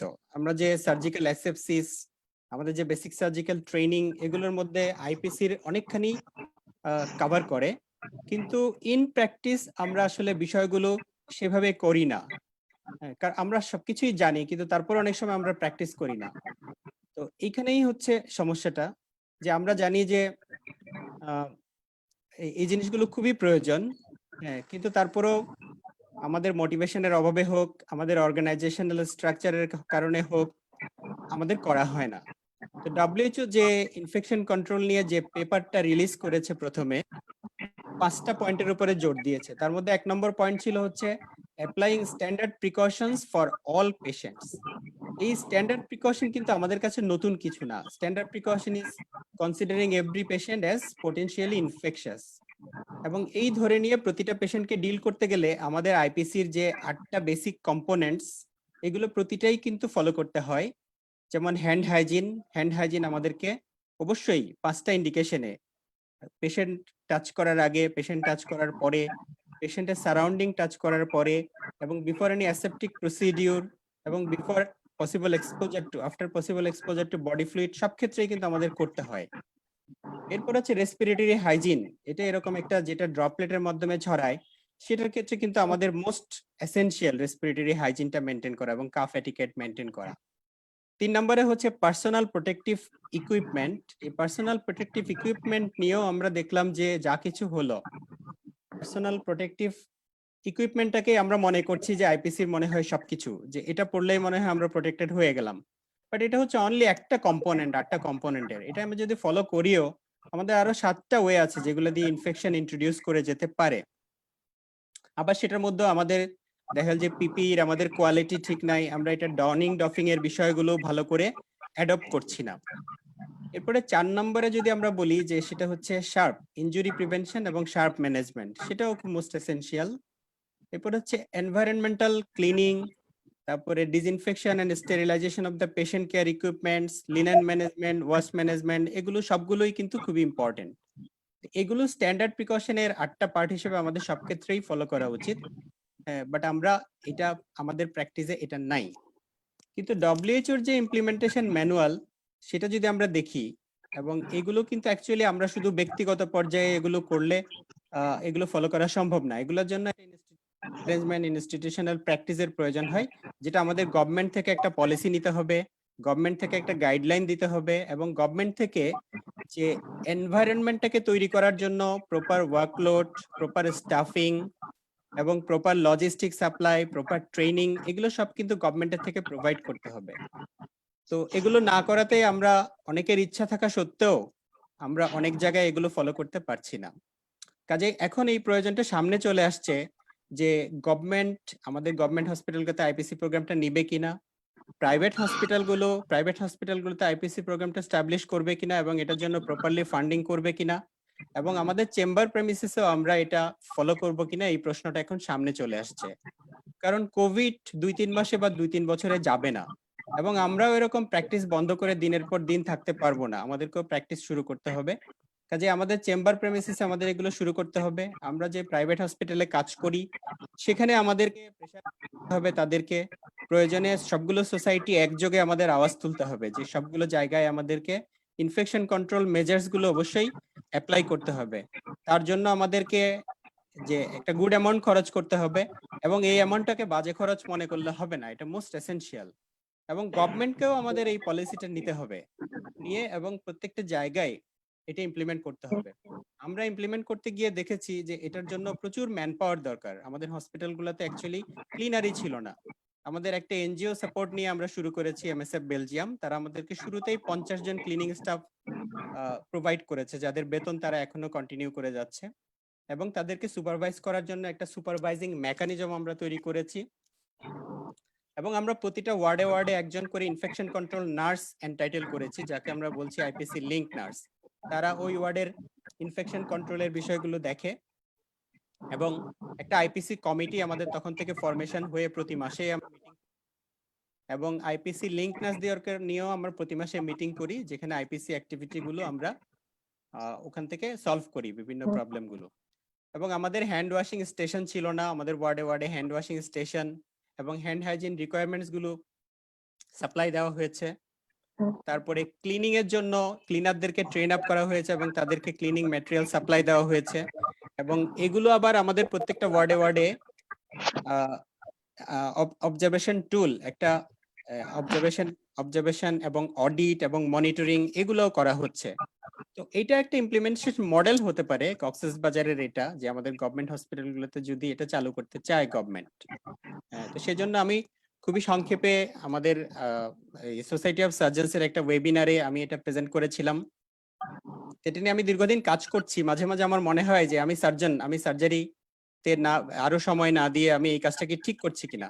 কিন্তু ওই প্রেজেন্টেশনের পরে অনেক উৎসাহ পেয়েছি। আমার শ্রদ্ধেয় sir Firoz Kader sir personally আমাকে ফোন করেছেন, বলে আমাকে উৎসাহ দিয়েছেন যে তুমি খুব ভালো কাজ করছো, করে যাও। আমি এটা করে যাচ্ছি। আমি আশা করব যে এটা সব হসপিটালগুলোতে হবে, সব প্রাইভেট হসপিটালে হবে, এবং সবগুলো আমাদের medicine, society of medicine, society of surgery, society of gynaecology সবাই একযোগে আওয়াজ তুলবে, যে গভর্নমেন্টের কাছে দাবি জানাবে যে ইনফেকশন কন্ট্রোলটাকে আমাদের সব হসপিটালগুলোতে যেন ইমপ্লিমেন্ট করা হয়। তো স্যার জামাল স্যার আসলে আমাদের এই সার্জিক্যাল সাইট ইনফেকশনের প্রিভেন্ট করার জন্য যে জিনিসগুলো বলেছেন, সেগুলো আমরা জেনেও কিন্তু ফলো করতাম না। আমরা আমাদের হসপিটালগুলোতে করি কি, আমরা দেখা গেল যে যেখানে অ্যান্টিবায়োটিক দেওয়ার কথা না সেখানেও আমরা অ্যান্টিবায়োটিক দিচ্ছি, এবং অনেক সময় দেখা যায় যে একটা জায়গায় 2টা-3টা অ্যান্টিবায়োটিক প্র্যাকটিস করছি। তার কারণ আর কিছুই না, যে ইনফেকশন কন্ট্রোল মেজার্স গুলো আমরা ফলো করছি না বলে আমরা কনফিডেন্ট হতে পারছি না যে আমাদের ইনফেকশন হবে না। কাজে ইনফেকশন কন্ট্রোল মেজার্স গুলো যদি আমরা আমাদের জায়গায় এস্টাবলিশ করতে পারি, তাহলে আমরা একটা রেশনাল প্র্যাকটিস অফ অ্যান্টিবায়োটিক করতে পারবো, যে ক্লিন অপারেশনের ক্ষেত্রে আমরা অ্যান্টিবায়োটিক না দেওয়ার সাহস করতে পারবো, এবং আমাদের অ্যান্টিবায়োটিক রেসিস্ট্যান্স কমবে, হ্যাঁ, এবং আমাদের পেশেন্টদের অনেক অনেক খরচও কমবে। কাজে আমরা সার্জারি সোসাইটি থেকে আমরা খুবই জোরালো উদ্যোগ নিতে পারি, অন্যান্য সোসাইটি গুলাকেও ইয়ে করতে পারি, এবং এরকম ওয়েবিনার গুলা থেকে আমরা এই অ্যাওয়ারনেস গুলো আরো আরো বেশি করে বিল্ড আপ করতে পারি। তো আমি অনেক ধন্যবাদ জানাই স্যারদেরকে এবং ইমনকে আমাকে সুযোগ করে দেওয়ার জন্য, এবং আমার মনে হয় আরো আলোচনা চলবে। ধন্যবাদ সবাইকে।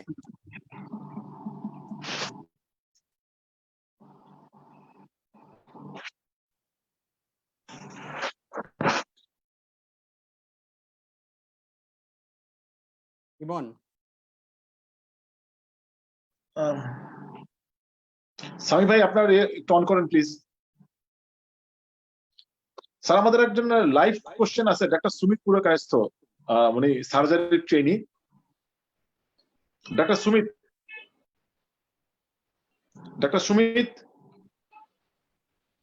মাইক্রোফোন অফ কর। সামি বল। ডাক্তার সুমিত পুরকায়স্থ, আনমিউট করেন, আনমিউট করেন। হ্যাঁ, আমি শুনতে পাচ্ছি। আপনার কোশ্চেন করেন প্লিজ। স্যার, আমি ডাক্তার সুমিত পুরকায়স্থ, সহকারী রেজিস্ট্রার সার্জারি হিসেবে সিলেট এমএজি ওসমানী মেডিকেলে কাজ করতেছি এখন। এবিএম জামাল স্যারের যে প্রেজেন্টেশনটা দেখলাম, এটা খুবই অসাধারণ একটা প্রেজেন্টেশন, এবং আমরা যারা আছি সবাই সার্জিক্যাল ট্রেনি, আমরা হাইলি বেনিফিটেড হবো বলে আশা করতেছি। এবং অনেকদিন পরে আমার প্রিয় শিক্ষক শরফুজ্জামান রুবেল স্যারকে দেখতে পেলাম। আমি স্যার সলিমুল্লাহ মেডিকেল কলেজে স্যারের ছাত্র ছিলাম, এবং ফিরোজ কাদের স্যারকেও অসংখ্য ধন্যবাদ এই প্রোগ্রামে আজকে আমাদের আসার জন্য। স্যার, আমার কোয়েশ্চেন যেটা হচ্ছে যে আমরা যারা বিশেষ করে নন কোভিড হসপিটালে কাজ করতেছি, it becomes very difficult to differentiate sometime যে এটা Covid patient or not Covid patient. In that case আমাদেরকে সার্জারি করতেই হচ্ছে। এই ক্ষেত্রে স্যার আমাদের সবার যারা সার্জিক্যাল টিম আছে তাদের প্রোটেকশনের জন্য আমি জামাল স্যারের কাছে ওনার একটি দিক নির্দেশনা চাচ্ছি। এটা একটা। আর আরেকটা হচ্ছে স্যার, যে আমরা যে নেগেটিভ প্রেসার যে ওটি যে আইডিয়া আছে, সেটা আমার জানা মতে অধিকাংশ জায়গাতেই এটা অ্যাপ্লাই এখনো করা হয়নি, অধিকাংশ মেডিকেল কলেজগুলোতে। এটুকু স্যার যদি নন কোভিড হসপিটালও অ্যাপ্লাই করা হয়, তাহলে সেটা কতটুকু ইফেক্টিভ হবে আমাদের জন্য, যারা আমরা সার্জিক্যাল টিমে আছি তাদের প্রোটেকশনের জন্য। Thank you sir. ধন্যবাদ সুমিত, খুব ভালো লাগলো যে তুমি সিলেট থেকে জয়েন করেছো। তুমি ব্যস্ত থাকো, আর তোমার স্যারদেরকে, তোমার স্যাররাও আমাদের প্রিয় স্যার, বিশেষ করে হাসান ভাই, গোলাম রহমান ভাই, জানে আলম, তারপরে ওখানে যারা আছে আজাদ, সোহেল, সবাই খুব ভালো লাগলো দেখে। তুমি যেটা প্রথম প্রশ্নটা করেছো যে নন কোভিড হসপিটালের জন্য যখন আমরা মানে আমরা আসলে সব ধরনের কেস ডিল করতে হয়, তোমার সিচুয়েশনটা অনেকটা আমার ঢাকা মেডিকেলের মতোই। ঢাকা মেডিকেলের যদিও করোনা ইউনিট আছে, আলাদা সার্জিক্যাল করোনা ট্রিটমেন্ট হয়, বাট আমরা কিন্তু আসলে ইনফ্যাক্ট যে নন কোভিড পার্টেও কিন্তু আমরা আসলে কোভিড পেশেন্ট পাচ্ছি। লাস্ট উইকের একটা এক্সপিরিয়েন্স বলি, আমরা একটা 3টা কেস রাখছিলাম জিওটিতে করার জন্য। তার আগের দিন রুটিন কেস, কিন্তু শিডিউল কেস রুটিনটা, এর আগে তার করোনা টেস্ট করেছিল নেগেটিভ দেখে সে ভর্তি ছিল। কিন্তু ওটির আগে আমরা যেহেতু 72 ঘন্টা আগে আমরা একটা করে নেই, করতে যে দেখা গেল আগের দিন রাত্রে তার রিপোর্ট আসলে পজিটিভ, ন্যাচারালি আবার করোনা ইউনিটে পাঠানো। তাহলে আসলে কি, তাহলে আসলে নন কোভিড পার্টেও কিন্তু আমরা কোভিড পেশেন্ট পাচ্ছি। এই এগুলো কিন্তু মেইনলি আসলে হসপিটাল অ্যাকোয়ার্ড ইনফেকশনই বলতে পারি আমরা। কারণ হচ্ছে যে সে নেগেটিভ হিসাবে ভর্তি হয়েছে, এখানেই তো শুয়েছিল, সে তো আর অন্য কোথাও যায় নাই, তারপর তার করোনা পজিটিভ। তো এটা একটা বিরাট বিপদ। আর ইমার্জেন্সি কেসগুলোর ক্ষেত্রে আমি বলবো যে সব পেশেন্টকে আসলে কোভিড হিসাবেই ট্রিটমেন্ট করা, অর্থাৎ ধরেই নেওয়া যে এটা হয়তো বা কোভিড, কাজে আমি আমার প্রিকশনগুলো নিব অ্যাজ মাচ অ্যাজ পসিবল, ঠিক আছে। এবং আমাদের যে ক্ষতি করতে হয়, আমাদের একটা মনে রাখতে হবে যে আমাদের কিন্তু কন্টামিনেশন আর একটা ইম্পর্টেন্ট জায়গা এবং রিস্কি ডেঞ্জারাস জায়গা হচ্ছে কিন্তু অ্যারোসল জেনেটিক প্রসিডিউর। কাজে অ্যারোসল জেনেটিক প্রসিডিউর যেহেতু আমাদের এক্সপোজটা হতে হয়, এই যে অ্যানাস্থেসিস্টের সাথে আমাদের একটা গুড একটা ডায়ালগ বা কোঅপারেশন লাগবে। আইবি কি হবে, যেমন আসলে যখন তারা ইন্টিগ্রেশন করবেন এবং ইন্টিগ্রেশনের প্রসিডিউরের সময়, সেই সময় কিন্তু তার ইসেনশিয়াল পার্সন ছাড়া কেউ ওটিতে থাকা উচিত না। ইন্টিগ্রেশন করার পরে মিনিমাম হাফ অ্যান আওয়ার পরে আসলে ওটিতে ঢোকা উচিত আমাদের। এবং সেখানেও খেয়াল রাখতে হবে যে উনি যেই পেশেন্টটাকে ইন্টিগ্রেট করলেন সেই পেশেন্টটা মাস্ক পরানো আছে কিনা, অর্থাৎ ইন্টিগ্রেশনের পরেও কিন্তু তাকে মাস্কটা পরাতে হবে, কারণ প্রতিটা পাম্পিং এর সময় কিন্তু তার কিছুটা হলেও সেইটা খেয়াল রাখতে হবে। আরেকটা জিনিস হচ্ছে যে নেগেটিভ প্রেশার রুমের ব্যাপারটা, এটা আসলে আমাদের আনফরচুনেট, আমি ঢাকা মেডিকেলেই আমরা এটা রেডি করতে পারি না, সেখানে অন্যান্য মেডিকেলে অবস্থিত আসলে ভালো না। ইভেন আমাদের যেগুলো খুব উঁচু মানের প্রাইভেট হসপিটালগুলো আছে, আমি খবর নিয়ে দেখেছি, ওগুলোর ICU, post operative, pre operative এবং ওটির বেশিরভাগগুলোর ক্ষেত্রে কিন্তু আসলে নেগেটিভ প্রেশার করতে পারেনি বা মেনটেন করতে পারে না অনেক সময়, ভেরি ডিফিকাল্ট। এবং এটা শুধু আমাদের ক্ষেত্রে না, সারা পৃথিবীর ক্ষেত্রে এটা শুরু। যতটুকু সম্ভব negative pressure is a part of it procedure, এটা মনে রাখতে হবে যে নেগেটিভ প্রেশার নাই এই জন্য আমরা ওটি করবো না বা করা যাবে না, এটা না। সেটার জন্য যতগুলো ব্যবস্থা, যেমন একটা আমরা যে এখন যেটা করছি আমরা ল্যাপারোস্কোপিক প্রসিডিউরে, আমরা জানি যে ল্যাপারোস্কোপিক প্রসিডিউরে আমরা গ্যাস আউট করি, সেই আউটটা একটা টিউবের মধ্যে দিয়ে একটা যদি আমরা অ্যান্টিসেপ্টিক সলিউশনের ভিতরে পাস করি, সেটাও কিছুটা ট্রিটমেন্ট হয় আর কি, নেগেটিভ প্রেশারের কিছুটা। এইভাবে আমাদের আসলে অবস্থা।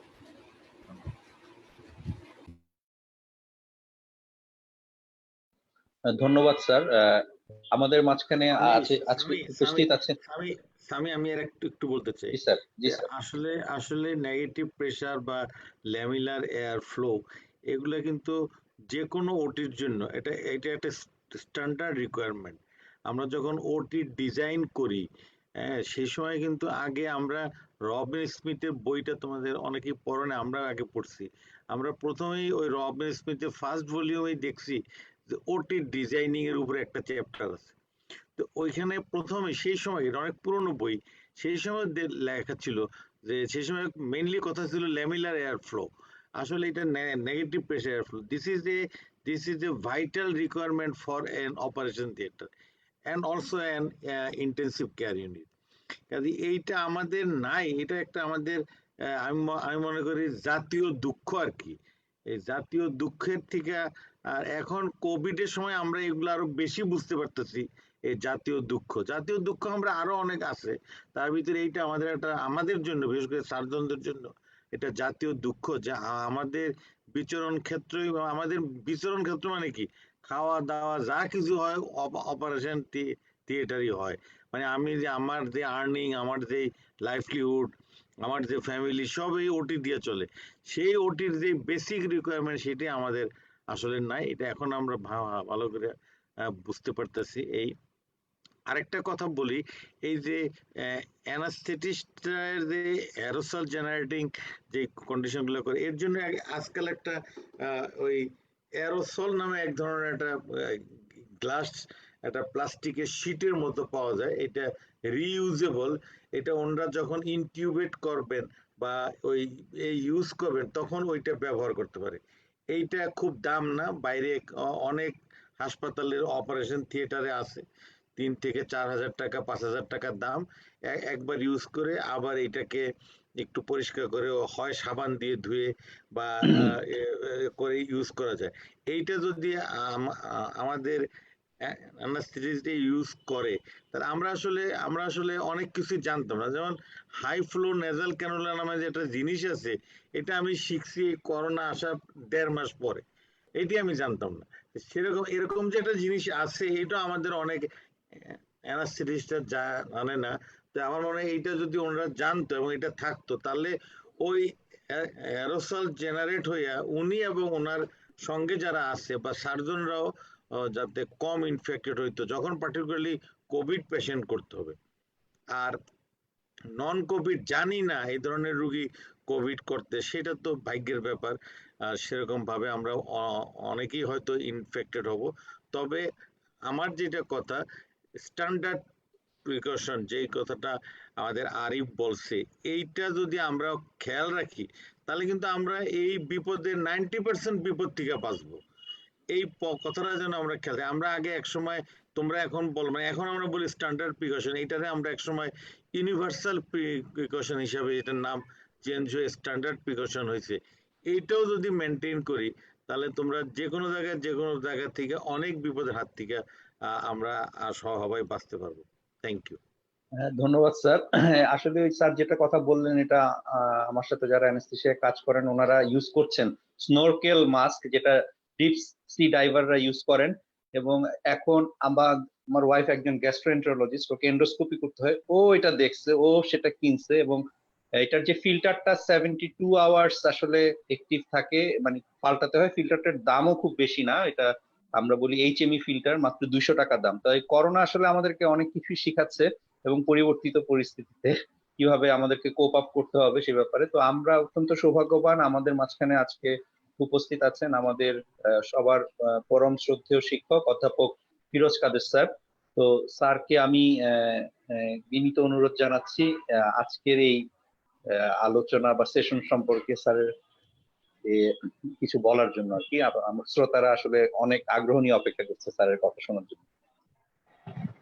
না না, আসলে শ্রোতারা ঠিক অপেক্ষা করছে না, আমি তো আই এম এ পার্টিসিপেন্ট। তুমি কোয়েশ্চেন অ্যান্সারের মধ্যেই তো আমাকে ফেললে পারতে। হ্যাঁ, এবং আমি এহসানকে স্পেশালি প্রথমে কনগ্রাচুলেট করি যে ওর বিডি ফিজিশিয়ানসদের দিয়ে যে অনুষ্ঠানগুলো হচ্ছে মোরালেস প্রত্যেকটাতেই আমি পার্টিসিপেট করি। কিছুদিন আগে এহসান উইল রিকল যে ডার্মাটোলজির ভিটিলিগোর উপরে একটা প্রোগ্রাম হয়েছিল, সেখানে একটা ইন্টারেস্ট যে বিডি ফিজিশিয়ানের প্রোগ্রাম, সেকেন্ড ইন্টারেস্ট ওয়াজ স্বপ্না আপা মানে জিনাত মেরাজ আপা। উনি আমাদের 1 বছর সিনিয়র, উনি আমাকে খুবই পছন্দ করেন, আমিও ওনাকে খুব শ্রদ্ধা করি। তো সিমিলারলি এইগুলো প্রোগ্রাম খুব এনকারেজিং প্রোগ্রাম, যেটা BD physicians, ECG group and the pharmaceutical company, health care যারা সবাই মিলে করছে, সেটার জন্য আমি সত্যি এহসান তোমাকে আমি সত্যি ধন্যবাদ জানাচ্ছি। Being a dermatologist, he remains present in all the programs of all specialties. আর আজকের প্রেজেন্টার জামাল সম্বন্ধে আর কি বলবো? Jamal is well known for everybody in the surgical arena. He has given a beautiful presentation which has been very thorough and extensive.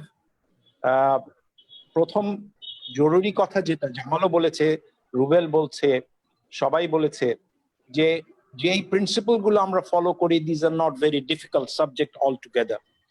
জিনিসটা হচ্ছে যে we have got to own it. আমাদের we have to be sure and we have got to be confident that if you do not follow this procedures, the result will not be good. You do not have infection in all your cases, but the cases which develop infection, they have a very grave situation if you really consider that particular person to be your own relative or own near and dear ones. Jamal এটা বিভিন্ন জায়গায় চেষ্টা করছে, আমরাও চেষ্টা করছি সবাই মিলে এটাকে যাতে করে আমরা এফেক্টিভ করতে পারি। আর প্যানেলিস্টের মধ্যে রুবেলের কথা কি বলবো, রুবেল, মানিক, সামি একটু বরিশাল কেন্দ্রিক হয়ে গেছে, আমিও একটু বরিশাল কেন্দ্রিক, কারণ আমি কনসিডার করি মানুষ সেকেন্ড হোম বানায় হচ্ছে মালয়েশিয়ায়, সিঙ্গাপুরে, আমেরিকাতে। আমার সেকেন্ড হোম আবার বরিশালে। তো whatever, talking about Arif is doing a wonderful job. Arif সবসময় খুবই অ্যাক্টিভ, খুবই ব্রাইট, ইনফেকশন নিয়েও কাজ করছে। আর he is so near to me যে আমি ফর লাস্ট 10-15 ইয়ার্স যখনই আমার কক্সবাজার যাবার ইচ্ছা হয়, আমি কোনো বুকিং টুকিং দেই না, আমি আরিফকে জাস্ট বলে দিই, আরিফ আমি আমার ফ্যামিলি নিয়ে এতজন মানুষ আসবো, rest he does everything. This is out of respect and out of sincerity what he does. regarding infection control, especially in the perspective of COVID situation, as has already been discussed, that one should not be enthusiastic, over-enthusiastic way. Amra COVID hoyeche to ki hoyeche. Let's all start our surgery once more as in a normal situation. Amra ekhon kotha bolchi je amra we are trying to get back with our near normal situation. It's not a normal situation. WHO থেকে বলছে, বিভিন্ন royal college থেকে বলছে, American college থেকে বলছে যে আমরা we have to look for getting back into our near normal situation. সুতরাং আমরা ওভার এনথুজিয়াস্টিক হয়ে আমরা সব প্রসিডিউরস, ইলেকটিভ প্রসিডিউরস যে করব সেটাও ঠিক নয়। আমরা একটু slow, we should proceed a little slow for doing our elective cases, but it should not mean that the emergency cases and the malignant cases should be neglected. তাও নয়। সুতরাং যেগুলো হ্যান্ড ওয়াশের কথা বলা হয়েছে, তারপরে and one must remember যে antibiotic is no remedy for infection prevention. Infection prevention এর জন্য the prophylactic antibiotic that we use, that must be as minimum as possible. তো সময় অনেক হয়ে গেছে, আমরা স্পিকার, তারপর প্যানেলিস্ট and the participants সবাইকে অসংখ্য ধন্যবাদ। You all were very bright. মানিককে অনেকদিন পর দেখলাম, কিন্তু সারাদিনই স্মরণ করি যে কবে বরিশালে আবার যাব, মানিকদের ওখানে গিয়ে একটু বেড়াবো, খাবো, নদীর পাড়ে ঘুরবো। তো অনেক সময় গেছে, আমাকে এই সুযোগে কিছু কথা বলার জন্য, সুযোগ করে দেওয়ার জন্য I give all my thanks to everybody.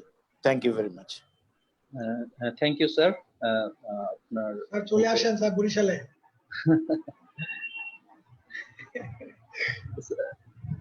Jamal স্যারের কাছে একটা কোশ্চেন করেছেন, স্যারেরই ইউনিটে কাজ করে আমাদের ডিএমসি ছোট বোন ডক্টর শান্তা শারমিন।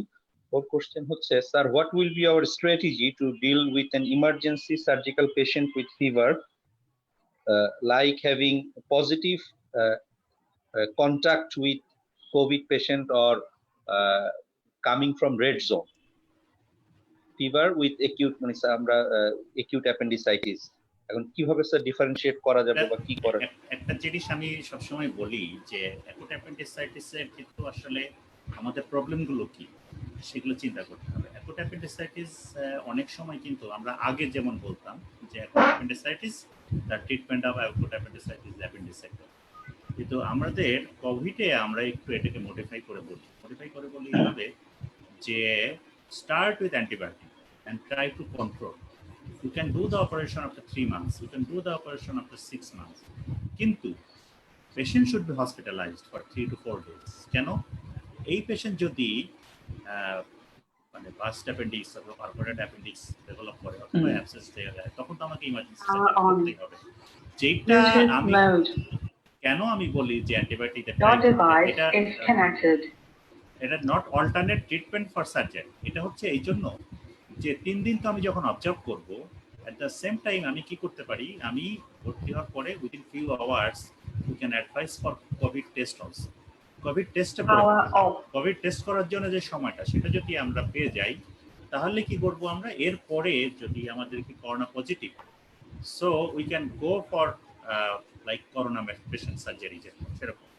আর যদি তা না হয় তাহলে আমরা কনজারভেটিভ যদি রিজার্ভ করে যাই ফাইন, আর যদি সার্জারি লাগে তাহলে যদি নন করোনা আসে তাহলে আমরা সার্জারিটা করে দিতে পারি। এই জন্য হসপিটালাইজ রাখতে হবে 3 দিন।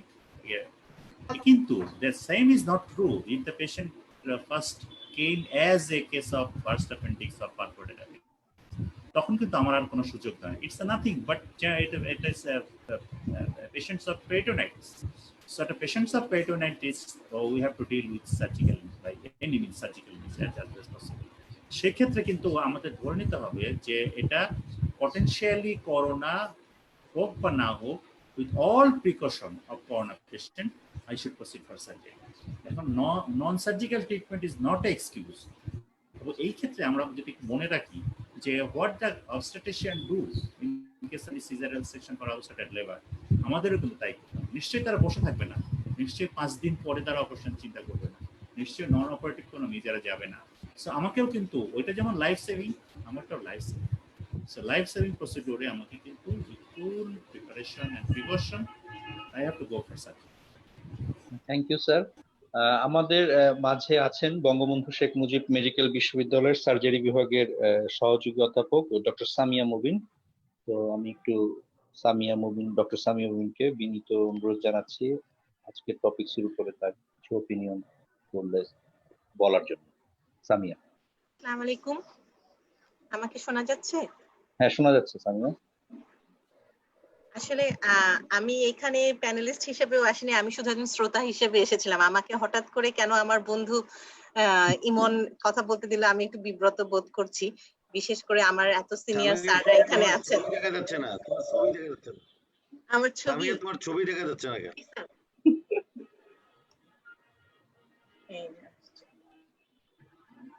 That's good. হ্যাঁ হ্যাঁ। আসসালামু আলাইকুম স্যার। আপনাদেরকে দেখে ভালো লাগছে, আর একটা সুন্দর একটা টপিক নিয়ে ডিসকাশন হয়েছে, এই জন্য আমি খুব আগ্রহ নিয়ে দেখতে আসছিলাম। স্পেশালি এখানে জামাল স্যার প্রেজেন্ট করছেন, এটা একটা বিশাল আকর্ষণ ছিল। আর তাছাড়া আরিফ ভাই recently society of surgeons of বাংলাদেশের একটা প্রোগ্রামে খুব সুন্দর একটা প্রেজেন্টেশন দিয়েছেন ইনফেকশন। সেই আগ্রহতেই আসলে আমি দেখতে এসেছিলাম। আর তো এখানে আমার বলার কিছুই নাই স্যারের এত সুন্দর প্রেজেন্টেশনের পরে, আর আমার স্যারদের ফিরোজ কাদি স্যার, ওদের রুবেল স্যারের আলোচনার পরে আসলে আমার এখানে বলার কিছুই নাই। তবে হ্যাঁ স্যার, আমি যেটা বলতে চাচ্ছিলাম আমার স্যারকে, যে আপনি স্যার যে কথাটা বলেছেন এটা খুবই সত্যি কথা, যে সার্জনদের এই ক্ষেত্রে ইনফেক্টেড হওয়ার, করোনা বা কোভিড-19 এ আক্রান্ত হওয়ার চান্সটা আসলে অন্যদের তুলনায় কম হওয়া উচিত। কারণ আমরা প্রথম থেকে অভ্যস্ত, ট্রেনিং পিরিয়ড থেকে অভ্যস্ত কিভাবে গ্লাভস পরতে হয়, কিভাবে হাত ধুতে হয়, কিভাবে ইনফেকশনটাকে মাথায় নিয়ে চিন্তা কাজ করবার। আমার মনে আছে যখন আমরা বিএসএমএমইউ আমাদের সব ফ্যাকাল্টিদের ডেকে কিভাবে ডনিং ডফিং শেখানো হচ্ছে, কিভাবে হ্যান্ড ওয়াশিং শেখানো হচ্ছে, সবাই ঘুরে ঘুরে আমাদের দিকে তাকিয়ে বলছে এটা তো সার্জনদের অ্যারেনা, আপনারাই আমাদের শিখান, কিন্তু শিখাচ্ছিল যদিও মেডিসিনের লোকজনরা এসে। এটা অবশ্যই যে সার্জনরাই সবাইকে লিড করা উচিত যে কিভাবে ডনিং ডফিং হবে। আর ইনফেকশন কন্ট্রোলের ব্যাপারটা, এটা আসলে হসপিটাল পলিসি হওয়া উচিত, প্রতিটা হসপিটালে কিন্তু এই পলিসিটা থাকা দরকার। আমরা যেরকম আমাদের স্টুডেন্টদেরকে পড়াই যে কিভাবে ওটি এটিকেট মেইনটেইন করতে হবে, কিভাবে থিয়েটারে ঢুকতে হবে, কিভাবে থিয়েটার থেকে বের হতে হবে, কিভাবে ওয়েস্ট ডিসপোজাল করতে হবে, কিন্তু বাস্তবে কিন্তু হসপিটালে অনেক ক্ষেত্রে এগুলো আমরা অনেকখানি কম্প্রোমাইজ করি। এবং আমার যেটা মনে হয় সেই ক্ষেত্রে আমরাই সার্জনরাই আসলে এগিয়ে আসা উচিত, যেরকম আরিফ ভাই এগিয়ে এসছেন, যে এগিয়ে আসা উচিত যে এই হসপিটালে ইনফেকশন কন্ট্রোলটাকে যেন এখন একটা আমরা আমাদের একটা এজেন্ডা হিসেবে কাজ করতে পারি। সেই ক্ষেত্রে যেভাবে পেশেন্টদেরও ইনফেকশন কন্ট্রোল হবে, আমরাও কিন্তু এখন কোভিড সিচুয়েশনে অনেক প্রোটেক্টেড থাকতে পারবো। আর একটা প্রশ্ন সবাই খুব বলছেন যে ইমার্জেন্সি হলে কি করব, সব পেশেন্টের কোভিড টেস্ট করব কিনা। তা আমার যেটা পার্সোনাল মতামত, যে কোভিড টেস্ট যদি আমরা করি ওই নেসোফ্যারিঞ্জিয়াল সোয়াব থেকে, আমরা জানি যে 30 to 35% ফলস নেগেটিভ আসতে পারে। এই জন্য প্রতি পেশেন্টের যদি নেগেটিভও আসে রিপোর্ট, আমার মনে হয় যে কোনো ইমার্জেন্সি হোক আর রুটিনই হোক, যে কোনো পেশেন্টের অপারেশনের আগে অবশ্যই কিন্তু আমাদের টেকেন অ্যাজ কোভিড এইভাবে ধরেই প্রিকশন নিয়ে অপারেশন করা উচিত। আর অনেকেই দেখলাম যে আজকাল স্যারও বলেছিলেন যে অনেকেই নর্মাল সার্জারি গুলোতে ফেরত আসছেন, তো সেটাও আমার মনে হয় অনেক স্লোলি আগালে ভালো হয়। এখনই আমরা হুড়োহুড়ি করে ল্যাপারোস্কোপিক গলব্লাডার অপারেশন করার দরকার নেই, বা অ্যাকিউট অ্যাপেন্ডিসাইটিস যদি কনজারভেটিভ করা যায় সেটার জন্য মানে সেভাবে একটু কম গতিতে, স্লথ গতিতে আগালে ভালো হয়, আনটিল দ্য সিচুয়েশন ইমপ্রুভ। অথবা আমরা অ্যাকাস্টম হতে হবে, যে আমরা শিখবো যে কিভাবে একটু accustomise with this new normal situation, specially আমরা সার্জনরা, কারণ operation theatre is a very high risky area সবার জন্য যারাই অপারেশন করতে যাচ্ছেন। থ্যাংক ইউ ইমন আমাকে কিছু বলতে দেওয়ার জন্য। ধন্যবাদ সামিয়া তোমাকে। আসলে অনেক একটা প্রাণবন্ত সেশন আজকে হলো, সেই 9টা থেকে আমাদের প্রায় শুরু হয়েছে এবং কিভাবে প্রায় 1.5 ঘন্টা পেরিয়ে প্রায় 2 ঘন্টা চলে যাচ্ছে আলোচনার। আসলে মনে হচ্ছে যে স্যারদের সাথে এই আলোচনাটা আজকে সারা রাত ধরে চললেও শেষ হবে না, এতই প্রাণবন্ত আলোচনা হয়েছে, ডিসকাশন হয়েছে। তো আমি আমার শ্রদ্ধেয় শিক্ষকদেরকে আবারও আন্তরিক অভিনন্দন এবং ধন্যবাদ জানাচ্ছি যে তারা এত কষ্ট করে আমাদের এই সেশনে এই তরুণ সার্জন বা তরুণ যারা শিক্ষার্থী তাদেরকে সময় দিয়েছেন। এবং আজকের সেশনের একটা খুব আনন্দদায়ক ব্যাপার ছিল যে আমরা দেশের বিভিন্ন প্রান্ত থেকে স্যাররা আমাদের সাথে জয়েন করেছেন, সিলেট, বরিশাল থেকে, কক্সবাজার থেকে। তো সবাইকে আমার সব শ্রদ্ধেয় শিক্ষককে আন্তরিক ধন্যবাদ। Professor A B M Jamal sir, professor M S N Sharfuzzaman sir, professor Firoz Kader sir, professor Zahurul Haque Manik sir, Arif ভাই, সামিয়া, সবাইকে আন্তরিক ধন্যবাদ জানাচ্ছি। আর ধন্যবাদ জানাতে যাচ্ছি বিডি ফিজিশিয়ানস কে, এবং বিশেষ করে এর উদ্যোক্তা, যেটা ফিরোজ কাদের স্যার আসলে বলেছেন, ডক্টর এহসান। সে আসলেই একটা মানে কি বলবো অমানসিক পরিশ্রম করে যাচ্ছে। বিং এ ডার্মাটোলজিস্ট, সে প্রত্যেকটা মেডিসিনের সেশন, সার্জারি সেশন, সে প্রত্যেকটা সেশনে সে থাকছে। তাই ডক্টর এহসানকে আমি আন্তরিকভাবে ধন্যবাদ জানাচ্ছি এই ধরনের উদ্যোগের জন্য।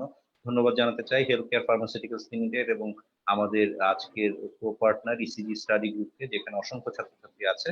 তো সবাইকে আন্তরিক ধন্যবাদ এবং শুভেচ্ছা জানিয়ে সবাইকে শুভরাত্রি, এবং সবাই দোয়া করবেন আমাদের সবার জন্য। ধন্যবাদ। Thank you. Thank you. Thank you Emon, thank you. Thank you sir. Thank you মন, থ্যাংক ইউ, ধন্যবাদ। ধন্যবাদ। Thank you specially Firoz Kader sir. Thank you sir. Ehsan, আমি থাকি, তোমার সব প্রোগ্রাম আমি দেখি। জি স্যার, অনেক লাইভ শেষ করে দাও, আমরা একটা আড্ডা দিই। অনেক Thank you. লাইভ শেষ করো।